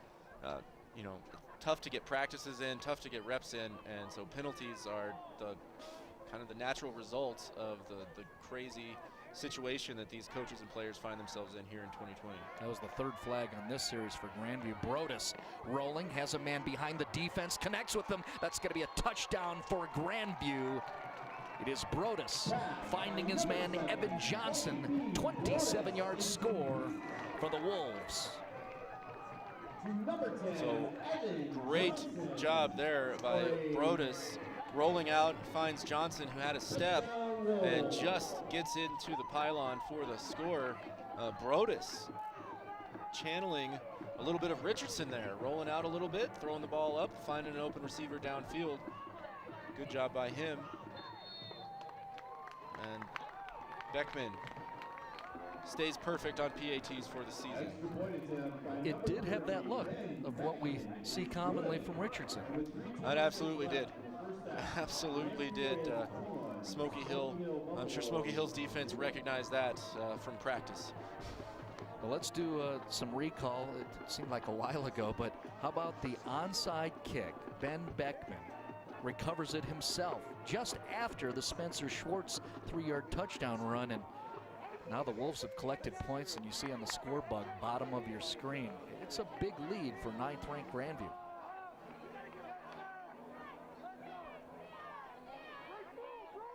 Think they're going to onside kick it again? That would be bold. But remember, they are neighborhood rivals. Moving along Smoky Hill Road and no liking each other. I definitely think Smoky Hill is going to be more prepared for it this time if they try it a second time. Buffalo's got to be salty. Down 3 scores now. Apucci over to the 20-yard line. On the run, the Buffaloes pick it up with some momentum and then blasted to the sideline by Caden Rulo, but it was a nice pickup before the big hit. Yeah, Troydell Dixon fielding that one there in the middle of the return formation. Some of those guys in that second level not used to fielding the ball, but he did a good job. Turned up field, and then he did pay for it though. Yeah, he took a pop, but against Smoky Hill, starting in really decent field position. Put that ball at the 38-yard line after the return by Dixon. And now down 3 touchdowns, Richardson operating. Quick slant to the inside, Harris Jr. near midfield, and you see a high level of awareness. The Wolves defense picking up 15 quickly and tackling him. Oh yeah, they know where he is all the time, but a great route by Harris on the slant, getting that inside leverage, getting just enough room to catch the ball and pick up the first down. 11-yard gain, Richardson to Harris, much to the happiness of football fans. If you're neutral and you just want to watch good football, that's a good thing. Richardson passing the ball again, and he avoids the traffic. Excellent coverage by Marcus Williams, the cornerback. Intended target was Alec Pinkowski, goes out of bounds, incomplete. Yeah, looking for Pinkowski on the deep out after hitting Harris on the slant. So the Wolves doing a good job getting pressure on Richardson. It was something I was looking to see if they would be able to do, and so far they've done it here in the first half. Under 3 to play, first half. Grandview defending in black, and they've got the 3-touchdown lead. Richardson with the toss to the outside. Harris Jr. using his athleticism, gets near the first down and then taken down by Rulo. Yep, nice delivery by Richardson. Looks like Harris Jr. is going to be just a couple feet short of the sticks. So 3rd and 1 coming up. Although we've seen so far in this game, this is definitely 4-down territory for Smoky Hill. Fennell and Smoky Hill have gone for it twice, and both times denied. Turnovers on downs. No, they got it the first time. They did. It didn't look like they were going it was to. the sneak by Richardson. Richardson lost his, which they look like they go with Richardson here on 3rd down, and he didn't even get back to the original line of scrimmage. So made it another one from Richardson right here. Going to come up again here, as it is now 4th and a long one. We'll bring up 4th and short for Buffalo. Well, 5th play of this drive. 1 first-down pickup. We've seen this look where Smoky Hill gets to plus territory and then they stall a little bit. Richardson taking it on 4th down, looking downfield. Nice turn by Harris. Shields from the defender and collects the football. That's going to be a first down for the big guy, Anthony Harris Jr. What? You can't take me down? What's that? And another nice route by Harris Jr., the 6-yard comeback route. Gave Richardson a target right when he needed it as the pressure was getting there. So 2 for 3 on the 4th down conversions here now for Smoky Hill, and they really do need to take advantage of this and punch this in before the end of the half. 36-yard line. Downfield to Pinkowski, and that's too strong of a throw, plus it's very well covered by Marcus Williams, number 3 on the left side of your screen. Quickly, let's check 4A since we already had looked at the 5A scores. There's a couple big ones, including Palmer Ridge, Montrose, both 3-0. It's the Bears with a 27-14 lead over the Indians right now in the 3rd quarter. Dakota Ridge, top ranked in the state in Class 4A. Well, They're battling an 0-3 Wheat Ridge team, but that's Jeffco rival. 7-0 lead for Dakota Ridge. Chatfield leading Golden 9-0. Longmont 14-7 over Greeley West. Skyline 3-0, 20-0 lead over Greeley Central. Richardson passing to the far side. 4th completion to Harris Jr. in this series. That looks nice. Now, a lot more room for Harris Jr. than we're used to seeing. Not sure exactly what happened there, but he got wide open there on the far side. Makes the catch, turns upfield for some more, and the Buffaloes inside the red zone. Ball set at the 17. Richardson, jump ball to Harris Jr., a little bit of contact. And I'm not sure on that. We will wait to see what that is. Yeah, that was a lot of contact. Could go really either way. You saw the hands on the back. Harris Jr. applying that to Williams, but then there was a little bit more where Williams maybe was the aggressor. I don't know. Well, Williams was kind of impeding Harris Jr. from trying to run his route. That's where I think is going to be the call, but we'll have to see. It definitely could go either way.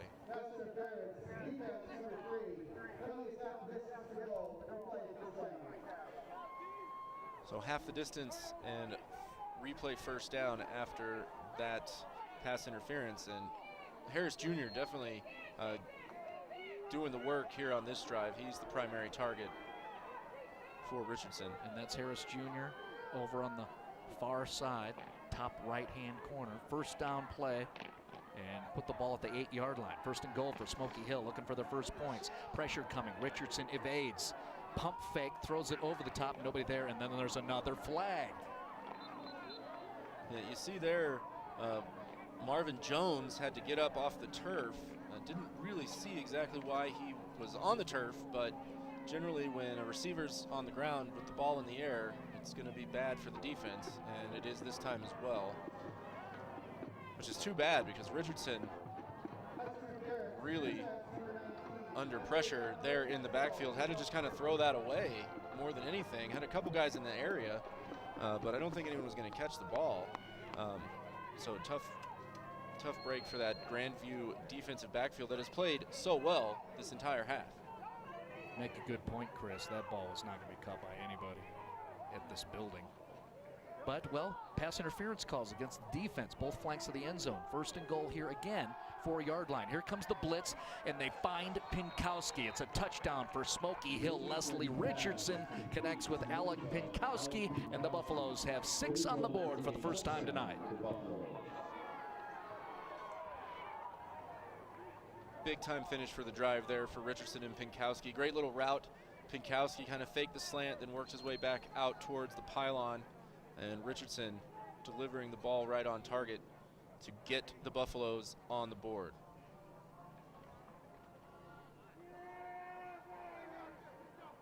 Awaiting the kick by Eli Brown. Old school. Backwards, end over end, and success. And it's a 21-7 ball game after Alec Pinkowski receives from 4 yards out from his quarterback, Leslie Richardson, at the 31-second mark here in the second quarter. As we take a look here at the Grandview band, Marty, I don't see a ukulele out there anywhere, my friend. Well, they retired that. I was so good and dominant in the field that they decided they need to retire. They retired the entire instrument. Yes. It's strictly now in all Polynesian islands. You have to travel to go experience the thunder of the uke.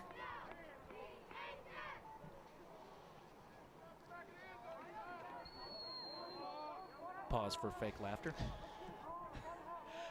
Courtesy giggles. I think Brian Roth's got a laugh track down there that he could put in for us. I'm surprised he didn't mute me. Return from Grandview. Up the middle. Boy, that's nice coverage there by 33. I'm going to have to text the athletic director because that's 2 plays now we've seen 33 make for Smoky Hill. I would assume head coach John Schultz and Grandview are just going to kneel this down and go into the locker room, which we don't have. That doesn't exist in the pandemic fall 20 football season. They'll go into the tents and sit in the outside. But with a 14-point lead, after just yielding their score to Smoky Hill, we expect Grandview to just kneel that thing down. There's Burr back out there taking snaps. keeps it, runs into his own lineman, and then gets cracked. Nice coverage there. That's Max Zuger, the linebacker, coming up and stick it to the QB. Zuger did come up and make Burr pay for that one. As they ran the quarterback draw. I guess in some ways it's almost like a kneel down here, as they are going to let the time tick off as we go to half and head, as you mentioned, to those tents. Just yet more of that 2020 weirdness that these athletes and coaches are having to deal with here this football season. Yeah, you'll see him on the right side as Phil Mildren pans across. There's one of the tents for Smoky Hill. They do not get to go inside the walls. That's the locker room section for what would usually be both squads over there underneath the scoreboard. Can't do that. That's against the rules right now, and so they'll sit outside and talk it out after Grandview scores 3 consecutive touchdowns to build a 21-0 lead. And then most recently, Alec Pinkowski gets 6 on the board, receiving a touchdown pass from Leslie Richardson. So there's your score right now at the halftime break. Number 9 Grandview with that 14-point advantage, and we will take the halftime intermission here on CCTV.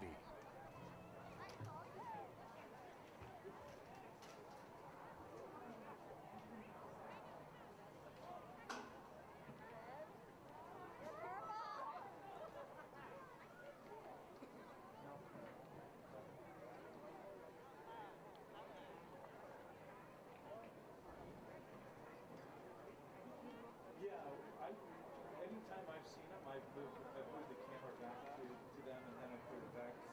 But yeah, I don't see any problems. No, the squad is not around. They usually would be like lined up. Yeah, they'd be lined up ready to start going. And now, ladies and gentlemen, if I could direct your attention to the infield for a performance by the Grandview Varsity Palms. What's that?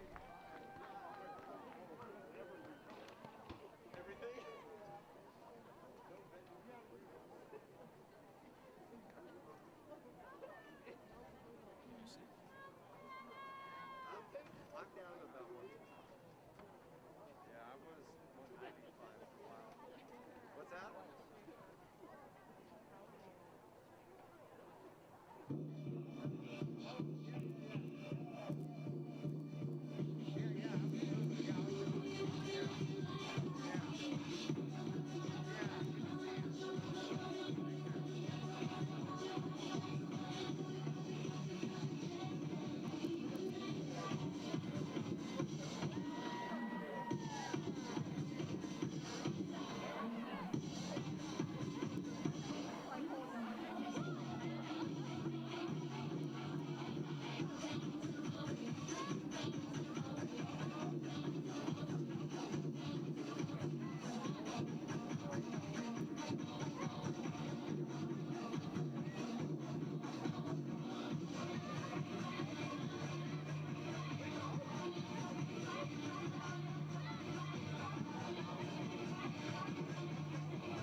Smoky Hill will kick off from the north end zone. Direction south.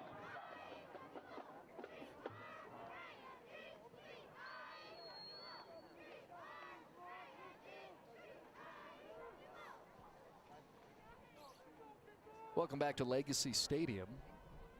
Southeast Aurora. Chill of the night, under the lights. Centennial League matchup. Class 5A high school football here in the state of Colorado. Opening kick of the third quarter you just witnessed. The Grandview Wolves will have possession of the football to start the second half with their 21-7 lead.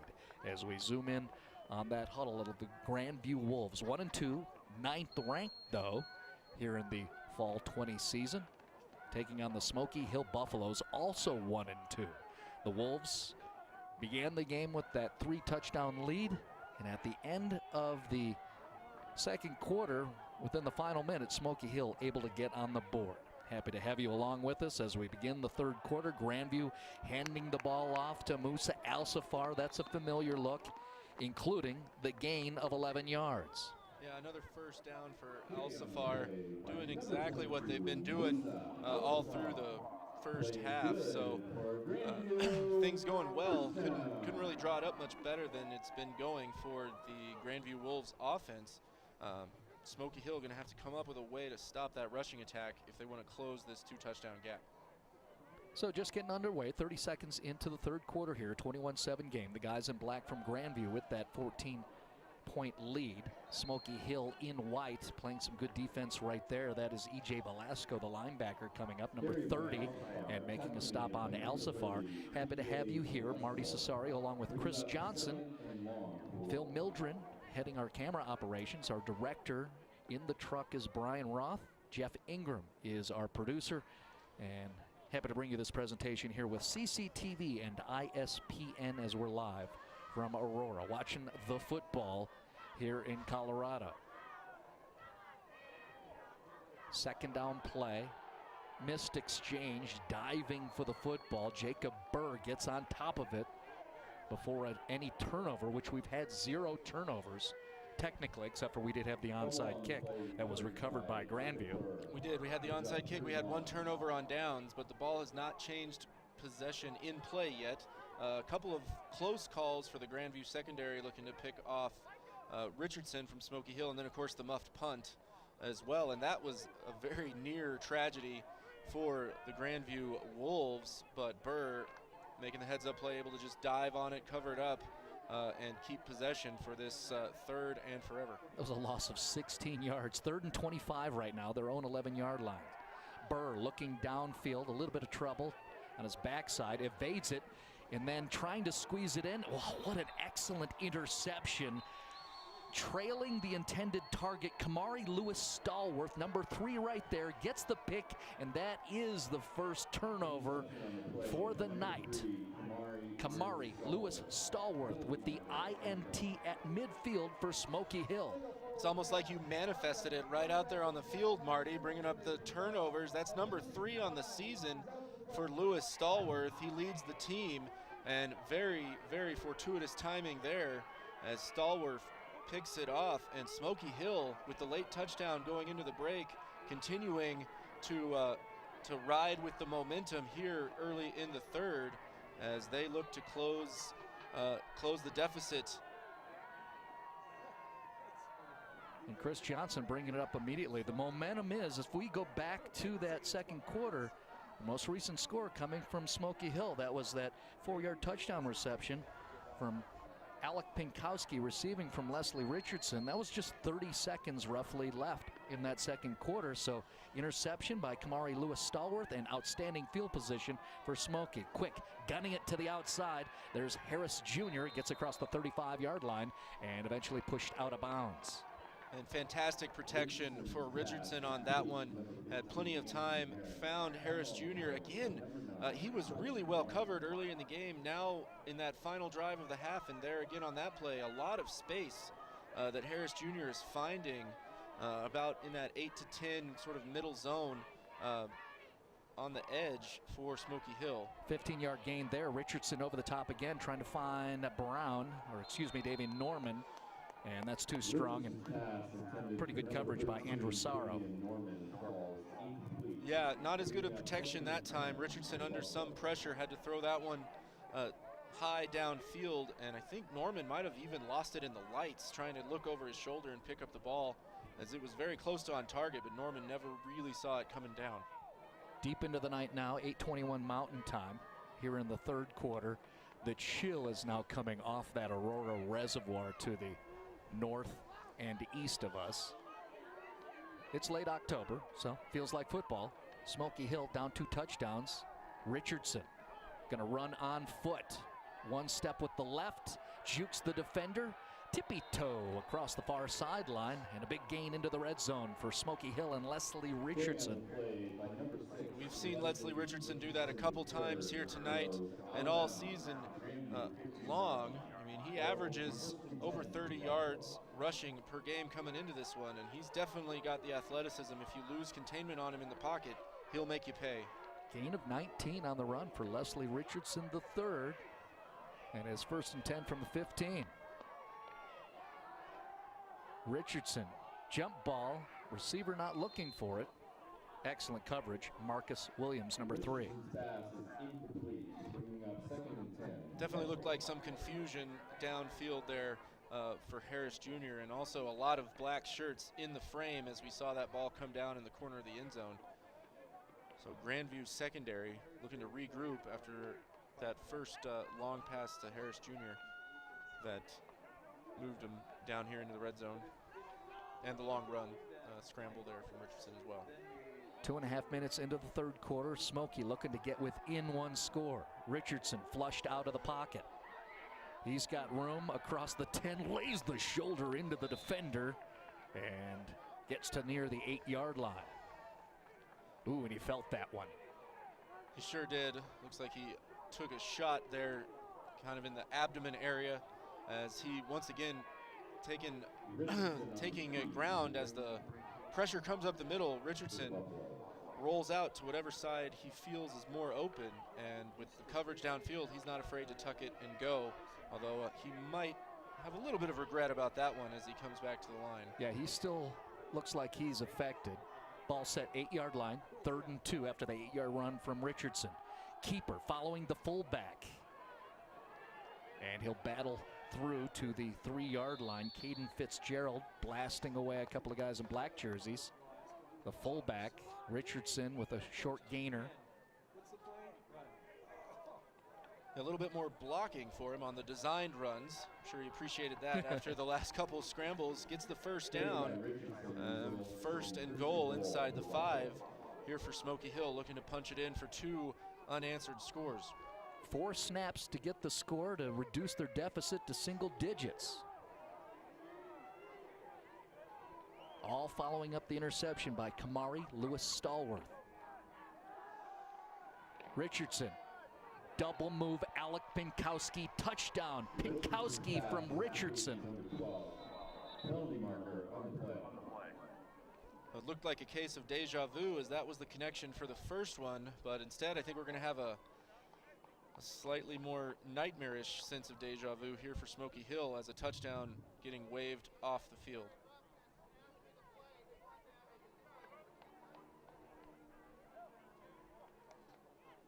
Colton play is a touchdown. After the play, personal foul, silly roughness, number 72 on the offense. That penalty will be enforced.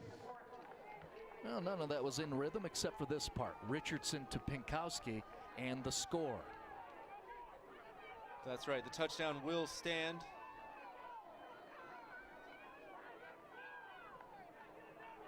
And penalty going to be assessed on the kickoff, but before we get to that, our man Eli Brown has to come out and attempt this extra point.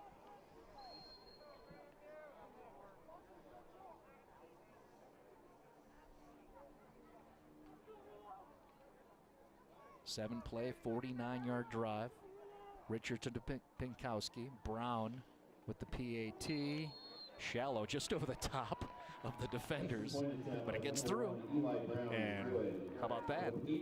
21-14 as we just get started after the Kamari Lewis-Stallworth interception. The Smoky Hill offense converts Richardson to Pinkowski, the second touchdown connection between those two fellas tonight. And, well, now that Grandview lead's been slimmed down. Now, one possession game, but Grandview going to start this thing presumably with good field position as the ball back on the 25-yard line for Brown to kick off. And we've seen these Grandview kick returners make some noise both tonight and previously throughout the season. And now they have the confidence they're likely going to get a return. Evan Johnson, Tristan Burris waiting off screen back at their own 13-yard line. Eli Brown will kick for Smoky from the 25, as Chris Johnson just mentioned. Swing the leg. Taken at the 6. Return along the near hash. And well, just as Chris Johnson described, a little momentum there for the return man. Evan Johnson gets to the 42-yard line. Absolutely great return there for Evan Johnson, as he's done all year, averaging over 30 yards per return, and he took one to the house a couple games ago. So yeah, we watched that happen live, and it was fun. Oh, you had that game. I didn't get to come to that one. So you put forth so much effort, we have to give you days off. Musa Alsafar, talk about a guy with effort. 22, broken away from the defense. He's going to get across the 40-yard line, still alive, near the 30, keeps going down to the 15-yard line, eventually taken down by Lewis Stallworth. Huge run by Musa Alsafar.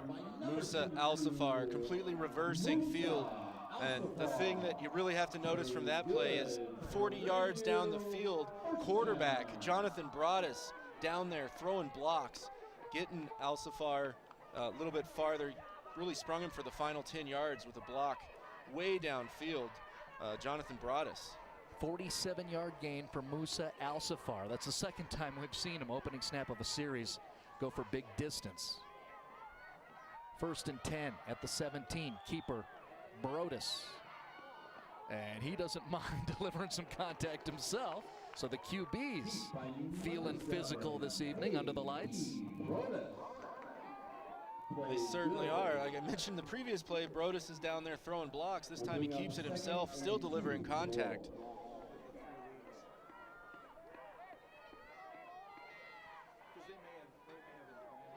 Now, even though we're limited in fans, I mean severely limited, right, because of the pandemic regulations, this is starting to feel like the Aurora thing, where you have quarterbacks delivering shoulders to defenders. Single score game. Alsafar can't get away from the defender. Good job there by 42, bringing a man down. That was Tristan Littlejohn, 42 with the tackle. So we get a good tight look at the largest of dudes in that D for Smoky. Yeah, Littlejohn getting the tackle, but a good push across the board there by the Smoky Hill defensive line. Looked like Broadus actually tripped up as his linemen were pushed back into him. Barely made the handoff to Alsafar. 1st and 5. Schwartz again. He's got one touchdown run, but that time, well, you like that kind of battle. That Schwartz being taken down by big 76. PA right on cue. Isaiah Archison with the tackle. We could watch that a few more times just for entertainment value. Absolutely, especially down here inside the 5. That's where these sorts of battles belong. Fullback on defensive tackle. Well, Schwartz is over on the far side of Broadus. Here's Alsafar near side. Fake. Broadus keeps it, and he's going to push across the goal line. That'll be a touchdown for KB Broadus, and the Grandview Wolves had the answer. KB Broadus on the keeper of 4 yards out.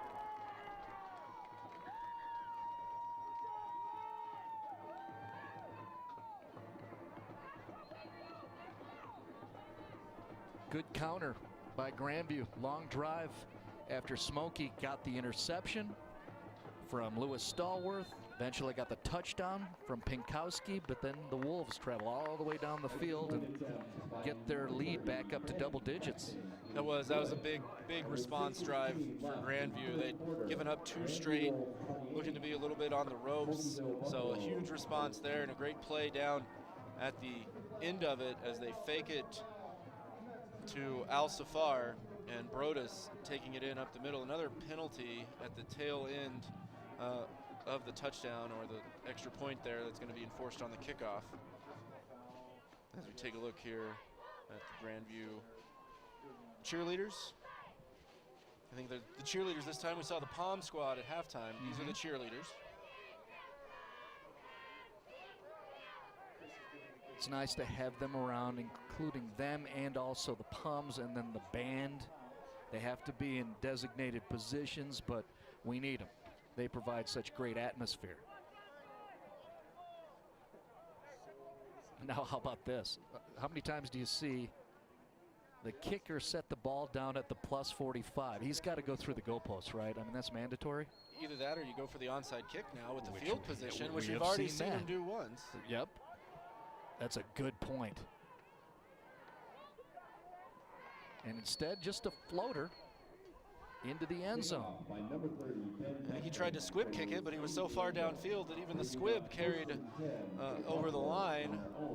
So Smoky Hill's turn to try to respond, as we've got a little counter punch going on here in the third quarter. Yeah, an explosive start to the third. We've had an interception and now 2 touchdowns. And we're only about halfway through the third quarter. So Smoky Hill in wide under head coach Tom Thinnell, back in a 2-touchdown deficit as Leslie Richardson begins to operate from his own 20. Ooh, center screen, that looked good. Just a quick slant to Pinkowski, and he gets across the 25-yard line. Yeah, another quick slant. Might even have been kind of an inside screen pass. Some linemen heading downfield with a purpose there for that one. Picks up about 6.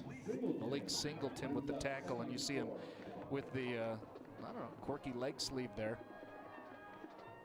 Caught the cameraman's attention.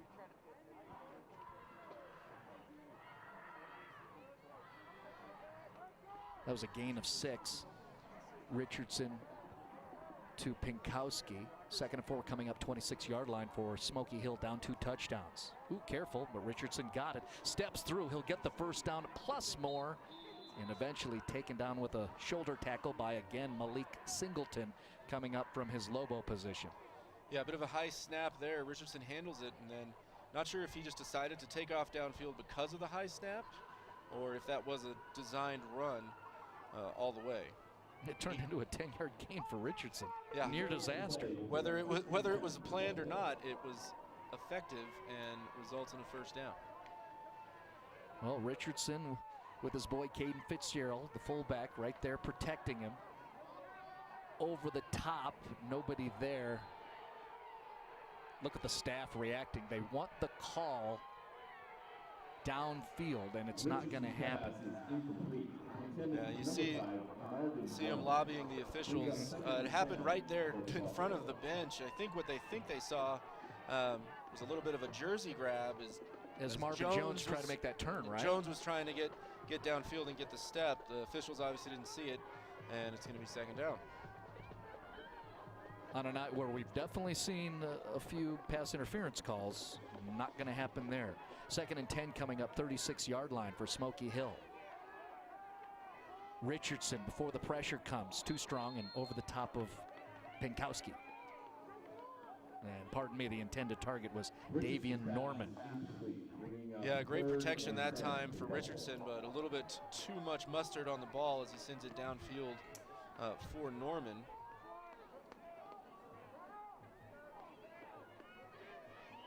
Richardson sure does get his cardio in, running to the sideline after every play to get the next call from coach. Well, right now he's going to line up in the gun again. It's a 3rd down and 10 coming up. Grandview threatening linebacker Bliss, and then they step back into pass coverage. Send it over to Harris Jr. That's just some excellent defensive work. And that's Colton Martin, the Wolf, and John Schultz's defense making the quick tackle. And the last few times they've looked for Harris Jr. out there, he's had some space. So I think that's what they were looking to capitalize on there on third down, but this time not so much, as like you said, Colton Martin right there to make the quick tackle, keep it to a 2-yard gain and force the punt. Brown will kick. Johnson waiting at his 20-yard line. They're coming to the picture right about now. Ooh, nice bounce. Look at this. Can't beat that. No, you cannot. Tough decision there. Johnson letting it roll, and didn't work out for him. So a lot of field for the Grandview Wolves to cover here on this drive, as they're going to get started on their own 1. That is a 61-yard punt for Eli Brown, and it was downed by Roscoe Taylor. Fair to say this is the worst field position for either team all night long. Look where it's set. Oh. That's the half-yard line. Yeah, it was perfect. And we see there is Eli Brown, who kicked it down there, also staying on the field as he has done tonight, playing some defensive end, outside linebacker. From the 1. Going nowhere. Yeah, Alcifar up the gut with the little belly handoff that they like. This time he only got 1 yard. You know, the defense has to be keyed up, ready to go. They're pinned deep. This is a perfect moment. Possibly get the safety or force the punt and get some good field position. There's Brown, and you can see the big fellas, the DTs next to him inside, including Isaiah Atchison, who was involved in that tackle on Alcifar. 2nd and 8 coming up from the 3-yard line. So Alcifar did pick up some space, and he'll get it again. And again, that's Atchison taking down Alcifar at about the 5. Yeah, so they're still running it up ahead. Alcifar, we've seen him break some of those middle handoffs and cut outside and gain big yardage, but so far not tonight. And I think we have to give a little bit more love to Isaiah Atchison. He came in with the injury that we saw in the very first play of the game on Ibarra, and has really stepped up and held down the middle for Smoky Hill. Glad you brought up Ibarra again. Smoky Hill's starting defensive tackle on the far side, Vince Ibarra, went out first series, right? First play. Has yet to return. And now a timeout called by John Schultz and Grandview. Big 3rd and 5 coming up from their own 5-yard line with about 2.5 left in the 3rd quarter as we probe around, and there's the band. There they are. Socially distanced, but still, like you said, providing some of that atmosphere that we like at our high school football games here in Colorado.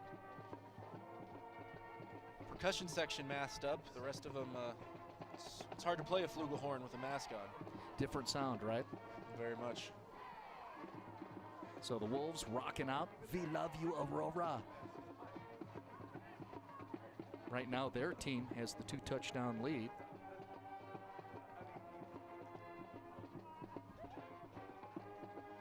Might give us a chance to peek around scores. We can do that because there's a big play coming up here. So we'll check scores again in a moment.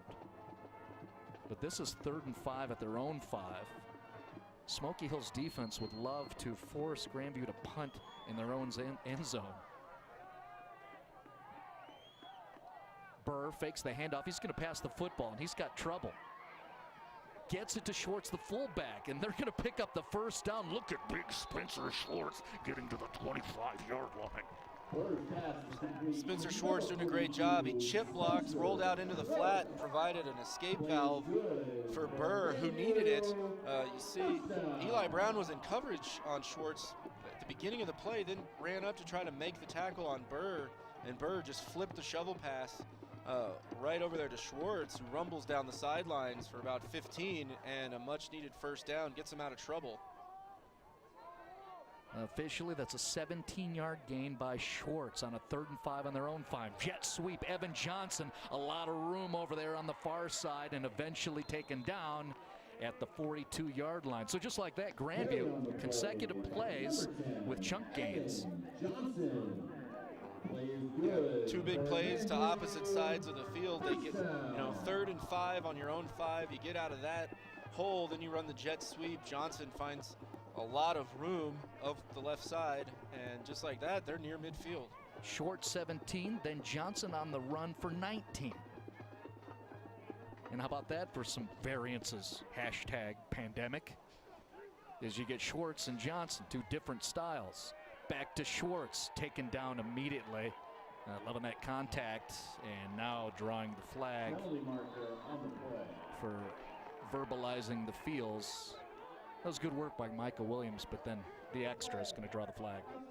Conduct on the defense, number 22, 15-yard penalty added on to the end of the run. Yeah, an absolutely fantastic play. The defensive back coming up, good form, brings his arms, goes low on the big fullback, brings him down, and then just makes a poor decision after the play and ends up giving away 15 yards. And that's the part why we bring it up, because that was an outstanding defensive play. Oh yeah, one of the best tackles you've seen all night, to be perfectly honest. Well, look at Grandview now. They're in business. They were at their own 5 a couple seconds ago. And look at Musa Al-Safar. He's going to go all the way. 43 yards. Musa Al-Safar gets the touchdown for the Grandview Wolves. Number 22, Musa Al-Safar. So the 43-yard run from Al-Safar there, his second touchdown of the night, caps off the 99, I'd say 99.5-yard drive here in the end of the 3rd quarter, and Grandview back up by 3 scores. That is just heartbreaking for the Smoky Hill defense, who had him pinned down there deep, 3rd and 5, and now here we are kicking a PAT. It can turn just like that. I mean, you just mentioned it, Chris. Smoky Hill in position. It was 3rd and 5 at your own 5 on a drive that started at the half-yard line, created by a beautiful special teams play, a 61-yard punt that was down at that half-yard line. And eventually, well, 1 flag, that cost him, and then Musa Al-Safar sprints away from the Smoky defense for his 2nd touchdown of the night. He sure did, and he's closing in on 200 yards from scrimmage. I do believe getting real close as he adds 43. I'd love to have those stats on Musa. As he adds 43 more with that 2nd touchdown run, again to send the lead back to 21. So this is now has turned into a huge drive for the Smoky Hill offense coming up here. Now it's their turn to try to respond to this as they find themselves once again down 21.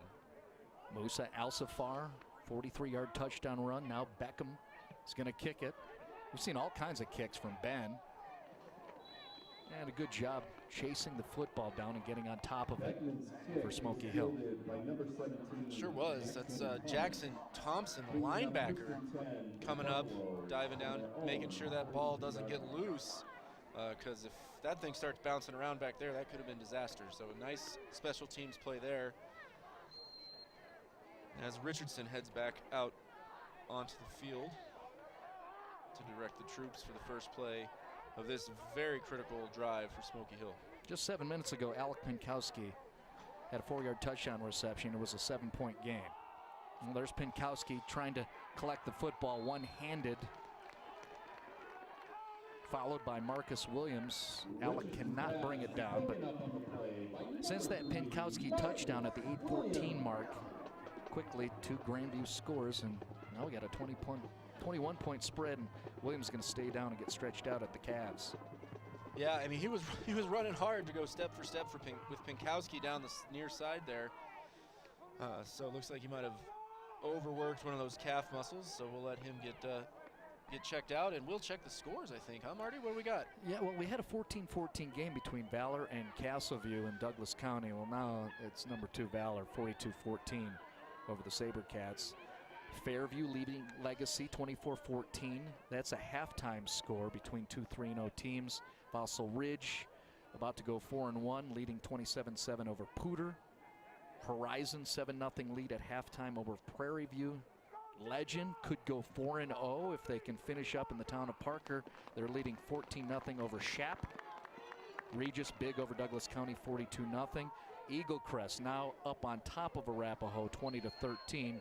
Creek huge over Overland 31-0. And Grandview here with the 35-14 lead as you saw Marcus Williams get up off the deck.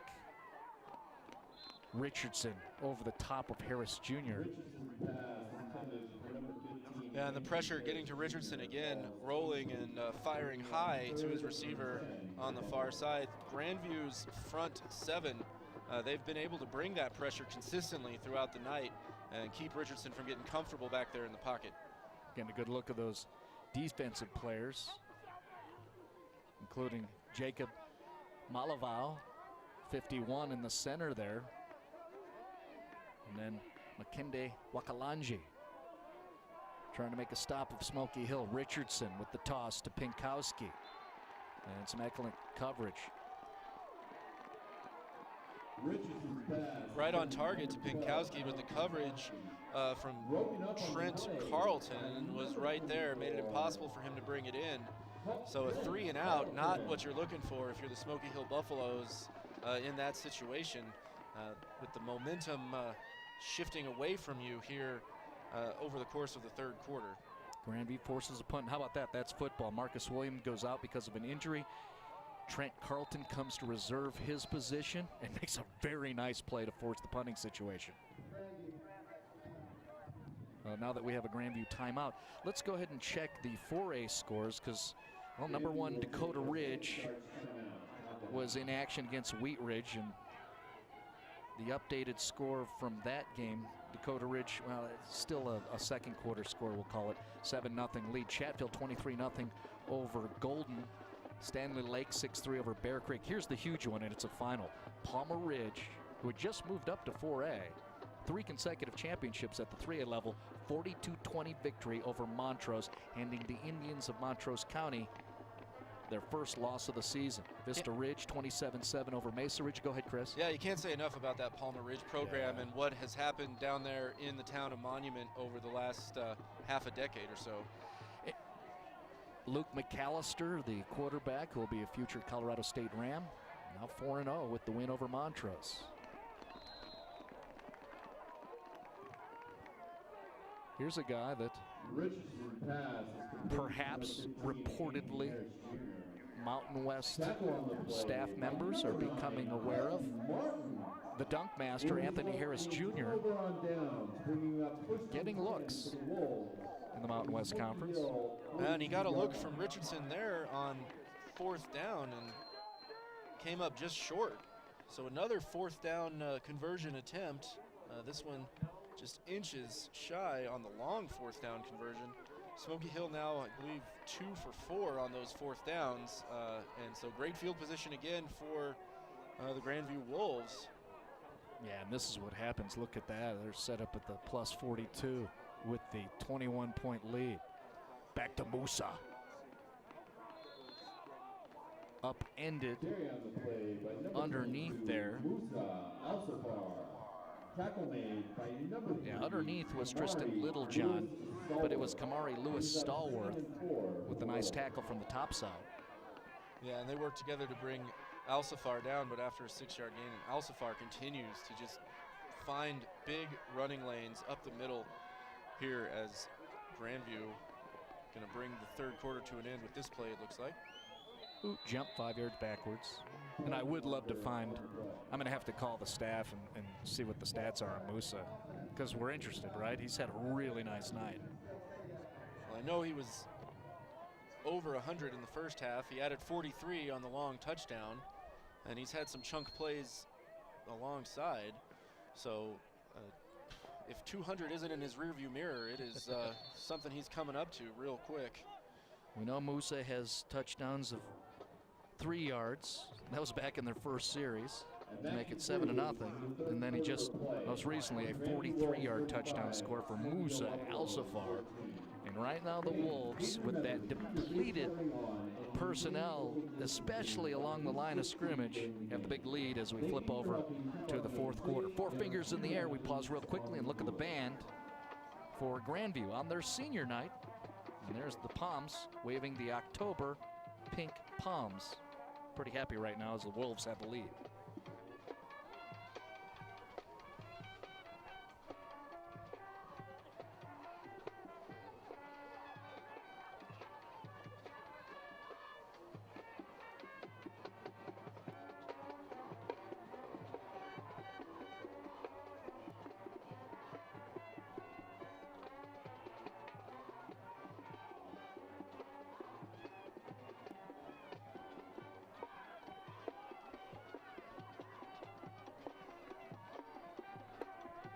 Fourth quarter starting, 12 on the clock. Grandview in command, and they have possession of the football.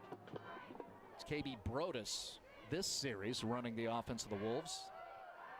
Over the top, Brodus. Boy, that was looking good, but excellent job by the Smoky defender Micah Williams stepping into the play and knocking the ball down. Yeah, Micah Williams, great break on the ball, coming around, getting the hand into the passing lane, breaking it up.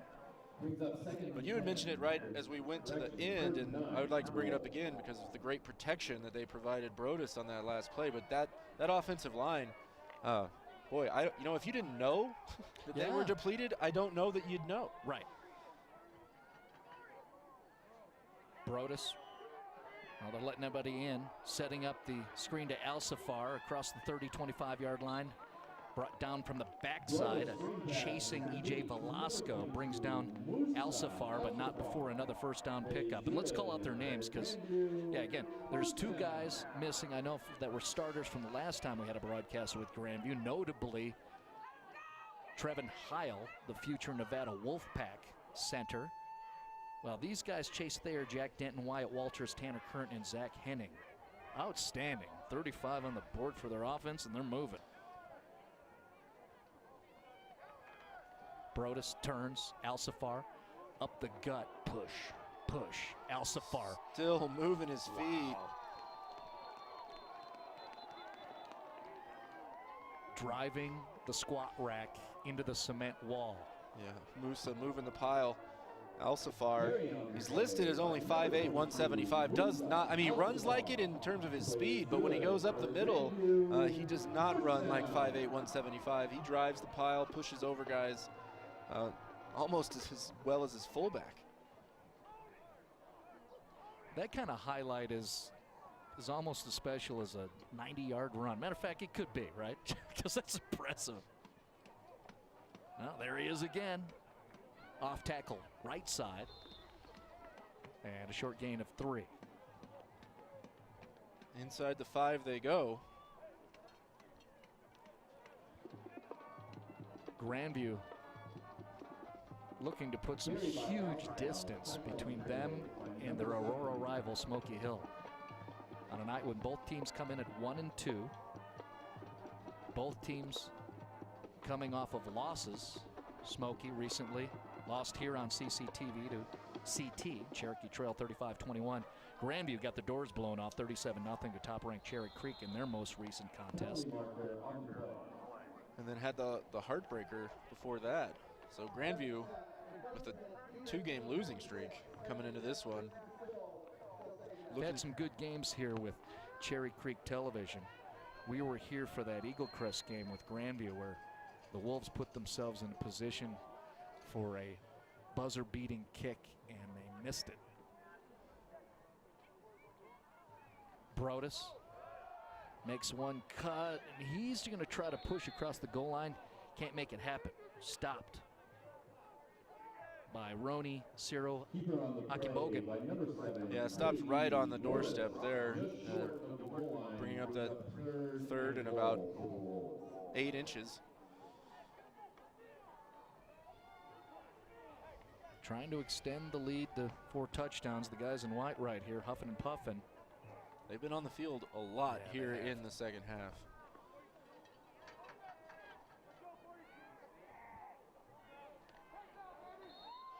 And across goes Grandview for another touchdown.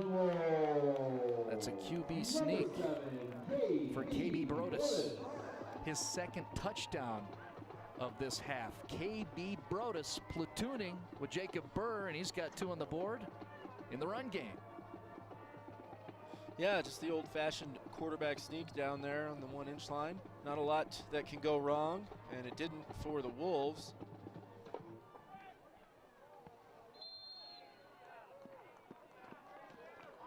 As Beckman puts another PAT through, stays perfect on those for the season, and this gap has ballooned here throughout the second half, as in the early going, it looked like Smoky Hill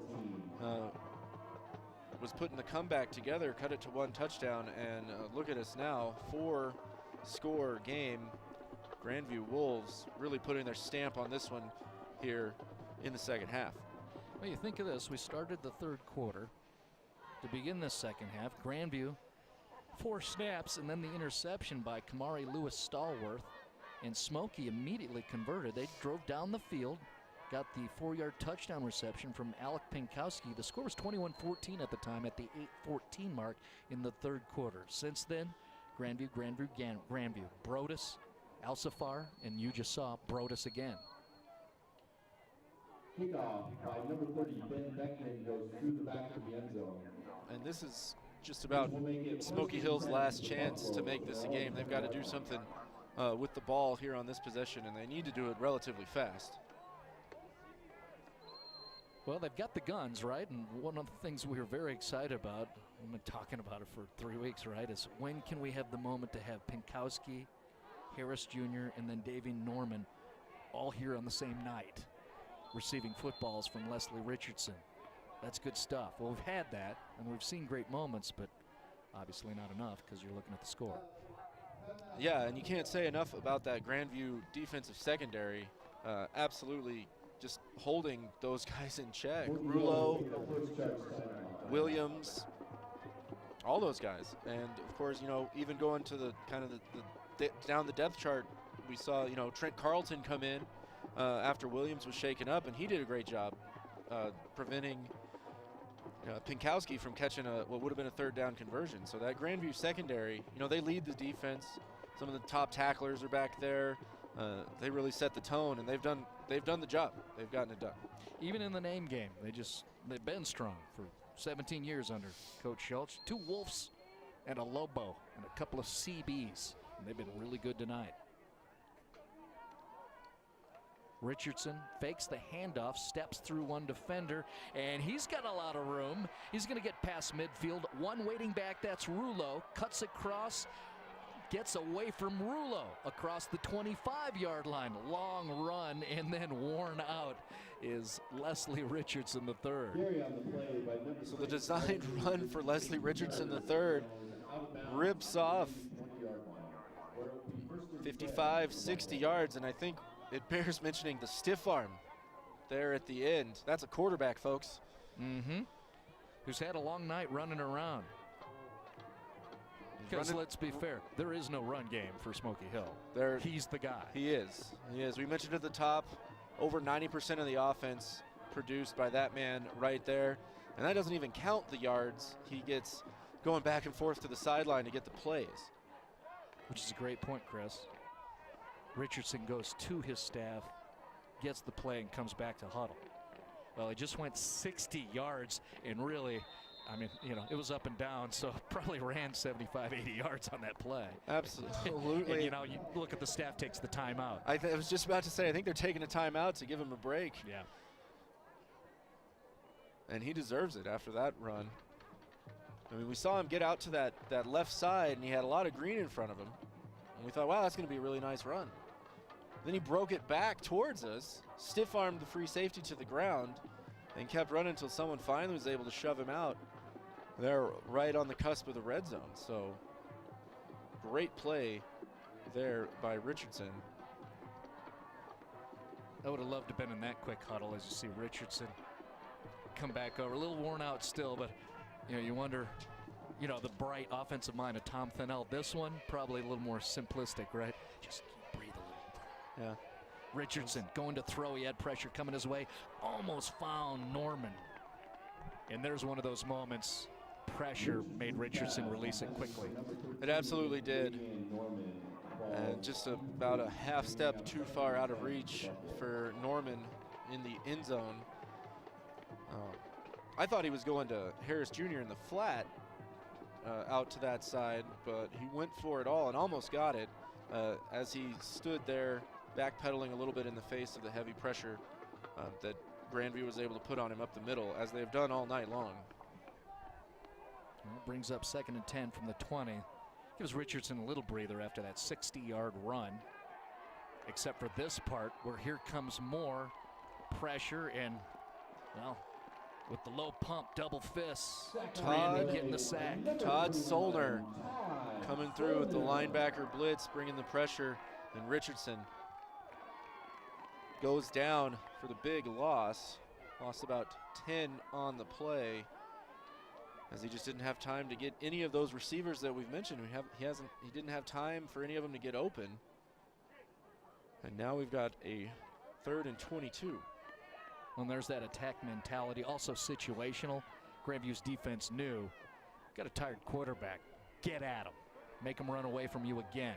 And there's Leslie with a ball batted down within the interior. Grandview making a play, and that's Jacob Malavau.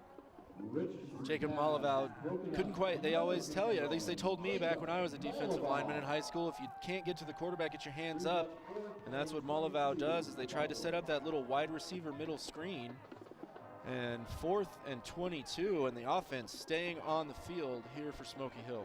And Leslie still looks a little worn out. It's almost like that 60-yard run, big gainer, but it may have really hindered him in the long run. 4th and 22, Smoky going for it down big. Looking downfield, Richardson stepping through, has a man over the top, and well, at minimum that's going to be a PI call. The intended target was Davian Norman. Looks like it well covered up the middle was Norman. Richardson stepping up in the pocket, delivering the ball, and it is, as you said, the PI call, so that really bails out. Yeah, that's Smoky Hill on that 4th and 22. They're going to get the 15-yard penalty and the automatic first down. Definition of a bail, 4th and 22. And then you get the pass interference.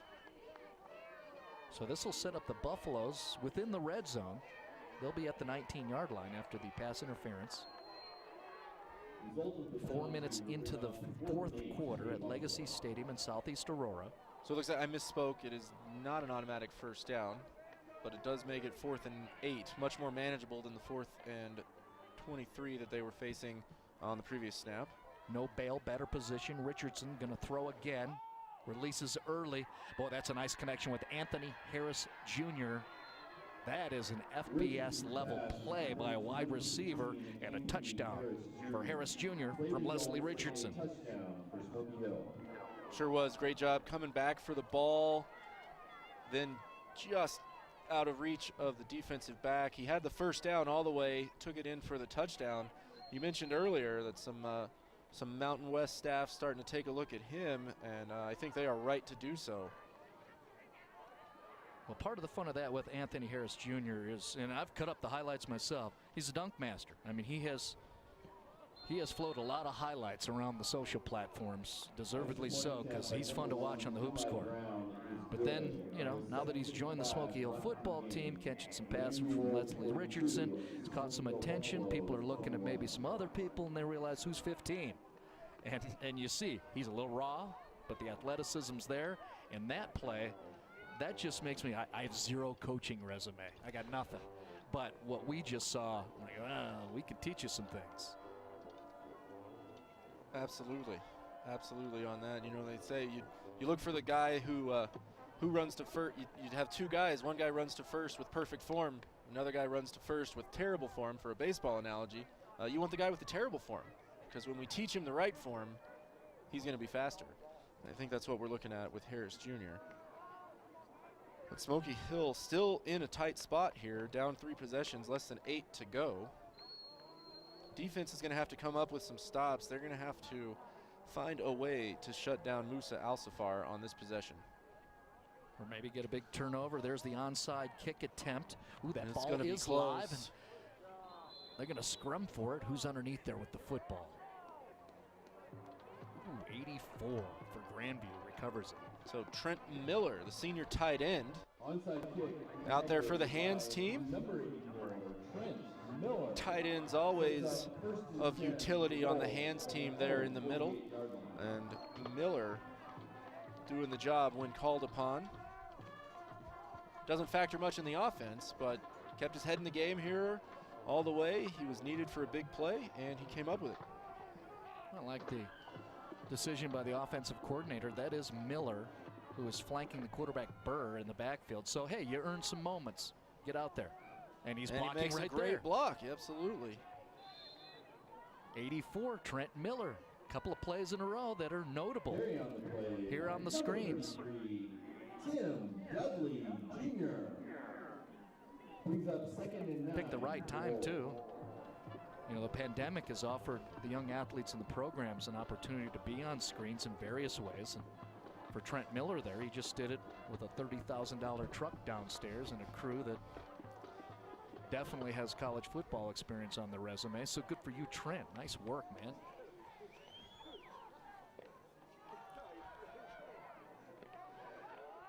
And a big run here, keeping the feet driving, but then gives up the ball. Uh-oh. So Tim Dudley, number 33, pushing, fighting for the extra yards, and ends up having the ball taken from him by Micah Williams.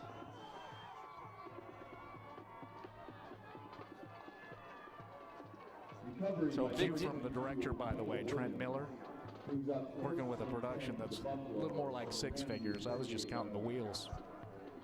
The hubs are at about 15 each. And then, of course, the cost of the director. And that's really one of the biggest expenses, the overhead. Smoky not laughing. They're trying to make some things happen. You know, there still is about 7 minutes left. And, again, the talent is there. Oh, yeah, and their system lends itself to this. They throw it around the yard, pitch and catch. They can break tackles on the edge. They get to the sideline as well. So Micah Williams coming up with the strip on that previous play. Huge, absolutely huge play in terms of the way the next 7 minutes are going to go. Smoky down 21. Richardson going for the big hitter. Rulo with the interception. Caden Rulo moving forward along the near sideline. He is very good after the catch. A flag is down as Caden Rulo continues to operate and brought down around the 20-yard line. I think the pick's going to stand. We'll see if this is one of those block situations after the catch. Yeah, I think you're on the right track with that, Marty. Going to be a hold or a block in the back or something on the return.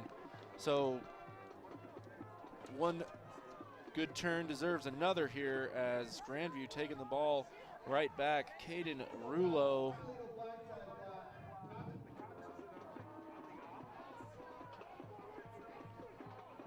So it is a block in the back. Rulo's interception is going to hold. And most importantly for their team, they stop any momentum that Smoky Hill had seized with that Anthony Harris Jr. touchdown reception at the 7:55 mark about a minute ago. Oh, they do more than stop it. They stole it. Yeah. They stole it right back, took it back. Now they have the ball. You know, the penalty in some ways is kind of a good thing because now Grandview has a lot more field to work with here as they grind down the last of this clock after Caden Rulo's 5th interception of the season. Good for you, Chris. That's exactly what I was just looking for, is how many interceptions does Rulo have? I believe that's tops in the state. I know that's the 3rd one during our CCTV ISPN broadcast presentations. Like you said, he wants to do it with the eyeballs on him, you know? I mean, like you said, we got this great production here for Cherry Creek TV, and Rulo taking advantage. Well, it makes it fun, too, and it's part of why we're all involved in it, too. We joke around about us, but really, these guys carry it, and Caden Rulo just did so, and seems to be repeatedly doing so during our broadcast. Under 6 to play, Grandview with the ball, 46-yard line. Belly give, of course. Musa Al-Safar is going to sprint away from the defense. And he did step out of bounds back there just a bit. 2 flags that are about to come into view for us, flanking the same area of the field.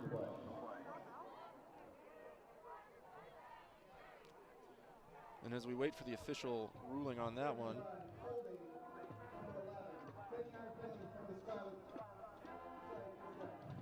so that's going to back him up about to the original line of scrimmage, just a couple yards lost, the holding downfield. But you've mentioned a couple times, Marty, that we can't have the fans that would normally be here. So it's just so great that Cherry Creek TV is available, is out there. Use the technology of the internet to make these games available and showcase these kids' effort for all who will see. Usually get a few hundred, 1,000 viewers for each of these games, and it's great that all those people get a chance to watch as we see Jacob Burr giving them something to watch with the design quarterback draw. Well, Burr platooning today with KB Brodus. Burr that time showcasing what he's got on foot. Nice run by Jacob Burr. Obviously feeling confident. He has a little extra to say after his 20-yard pickup. Set the ball at the 38-yard line. Under 6 to play. Actually about 5.5 left in this football game. Grandview with a 3-touchdown advantage. Grandview has never trailed in this football game.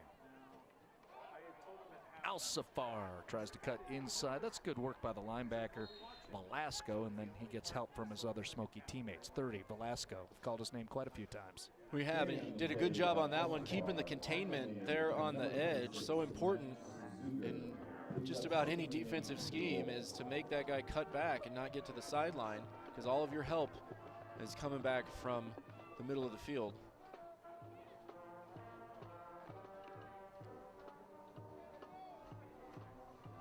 Second and 8, plus 36, under center.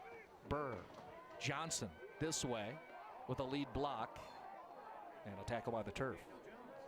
Yeah, the yard marker reached up and got him with the shoestring tackle there. Unfortunate. Johnson's ripped off some big chunk plays off that jet sweep here tonight and was looking for another one there. Looked like Smoky Hill had it read pretty good, but just a bummer that he didn't have an opportunity to make some moves and see what he could create there on the edge.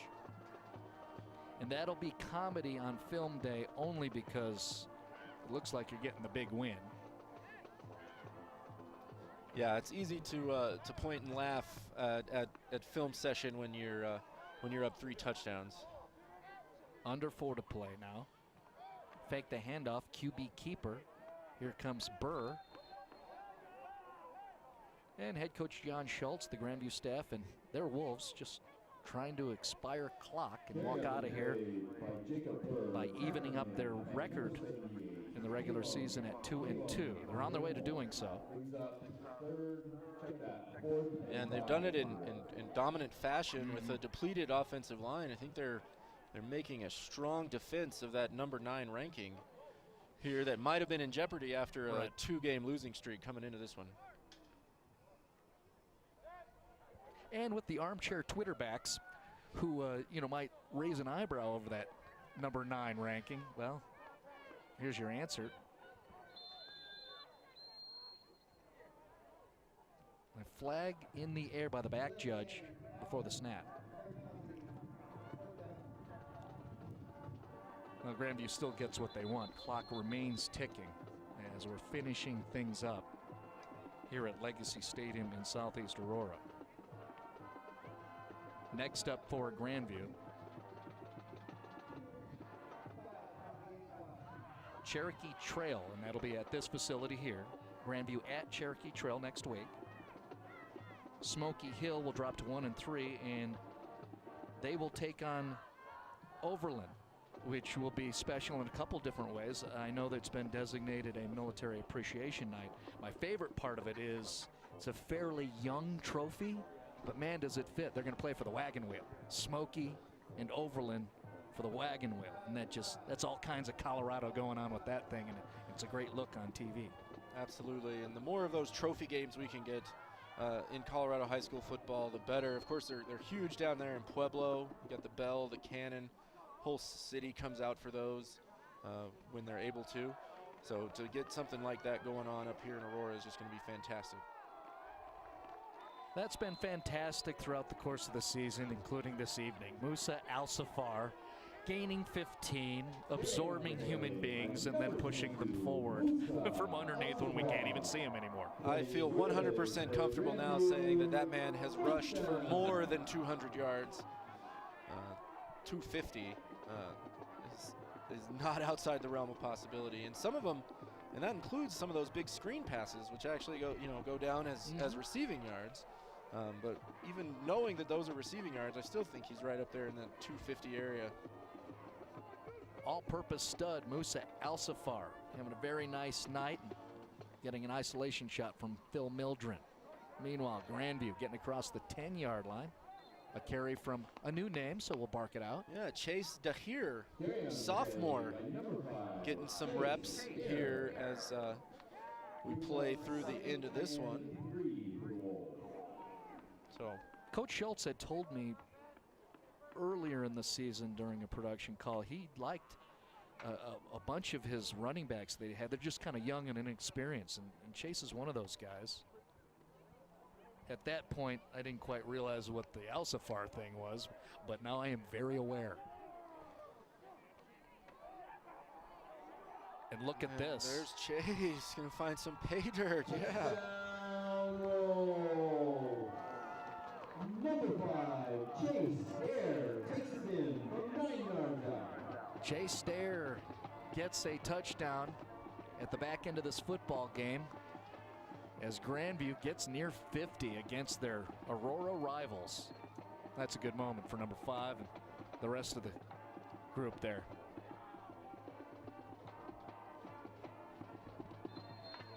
Yeah, fantastic moment here as Chase daring to go out there and get the touchdown that puts the really the final nail in this one. Just 92 seconds left to play.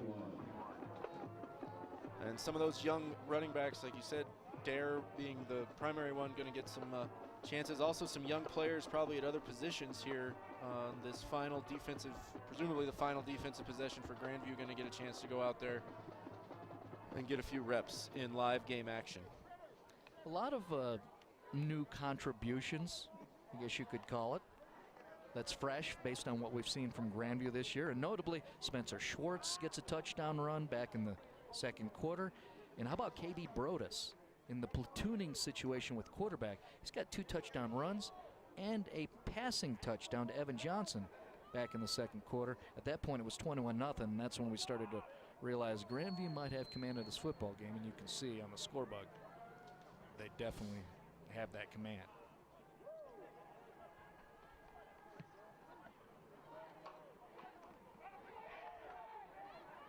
Return game, Smoky coming up the middle. Special teams doing very well. Look at the guys just continuing to contribute. All sorts of guys getting some love there. Todd Solner, I see 21. Who else is in there? 24's out there. Trent Carlton. And we've got a flag. That's that A-Town love. That's a flag. Hashtag A-Town. Parting comments.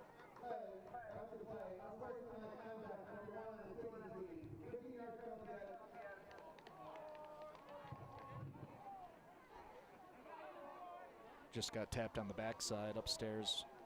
One of the coordinators for Tom Thinnell, Zach Thinnell. All of us who have been covering Zach Thinnell, quite a few passing yards back in his day, slinging it around for Bear Creek under his dad. Love the hospitality of both these programs, welcoming us, sharing information so we could try to do our best. Hopefully we haven't blown it.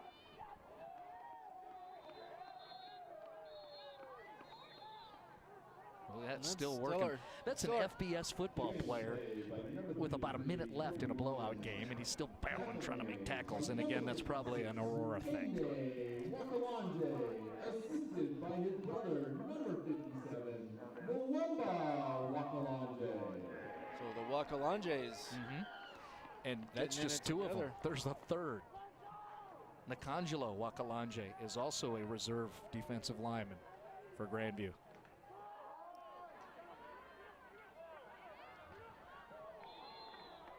I'm also intrigued by, I think he's still a mystery man too. It's number 33 for Smoky Hill. Yeah, never we called did his get the name. Well, we called his number earlier, and now here on this final possession, he's been carrying the load.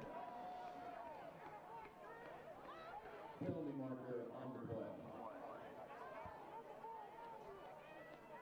As I think we're going to get another one of your A-Town love flags at the tail end of that one. Yeah. Don't need fans for that to apply.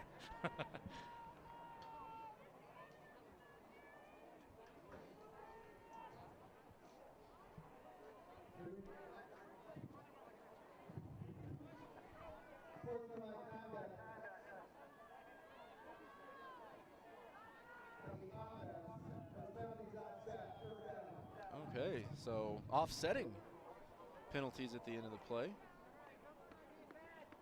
So no change to the result, as again it was number 33 on the run for the first down.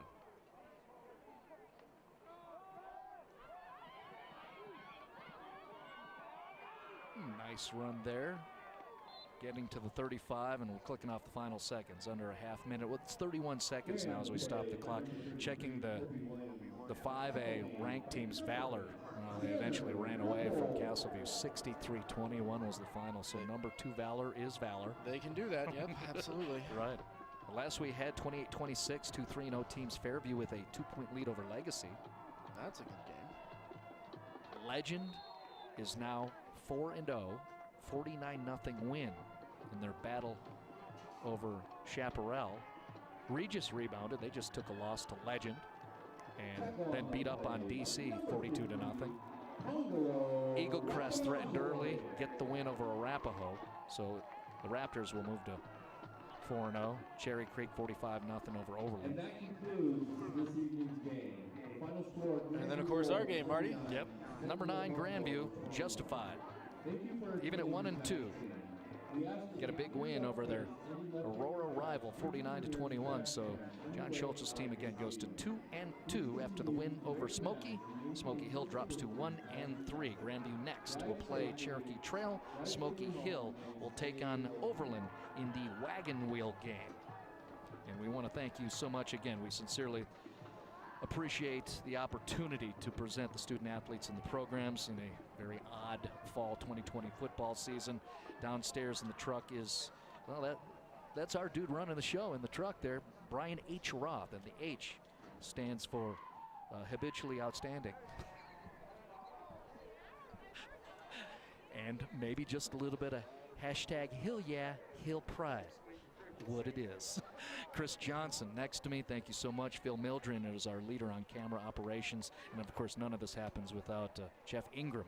That's his name on this thing, Ingram Sports Production Network. He is our lead producer, and of course thank you so much to Larry Bull, who is the district athletic director with Cherry Creek Schools. My name's Marty Cesario. Again, final score 49-21. Congratulations to Grandview with the victory tonight. We say now good night from Legacy Stadium.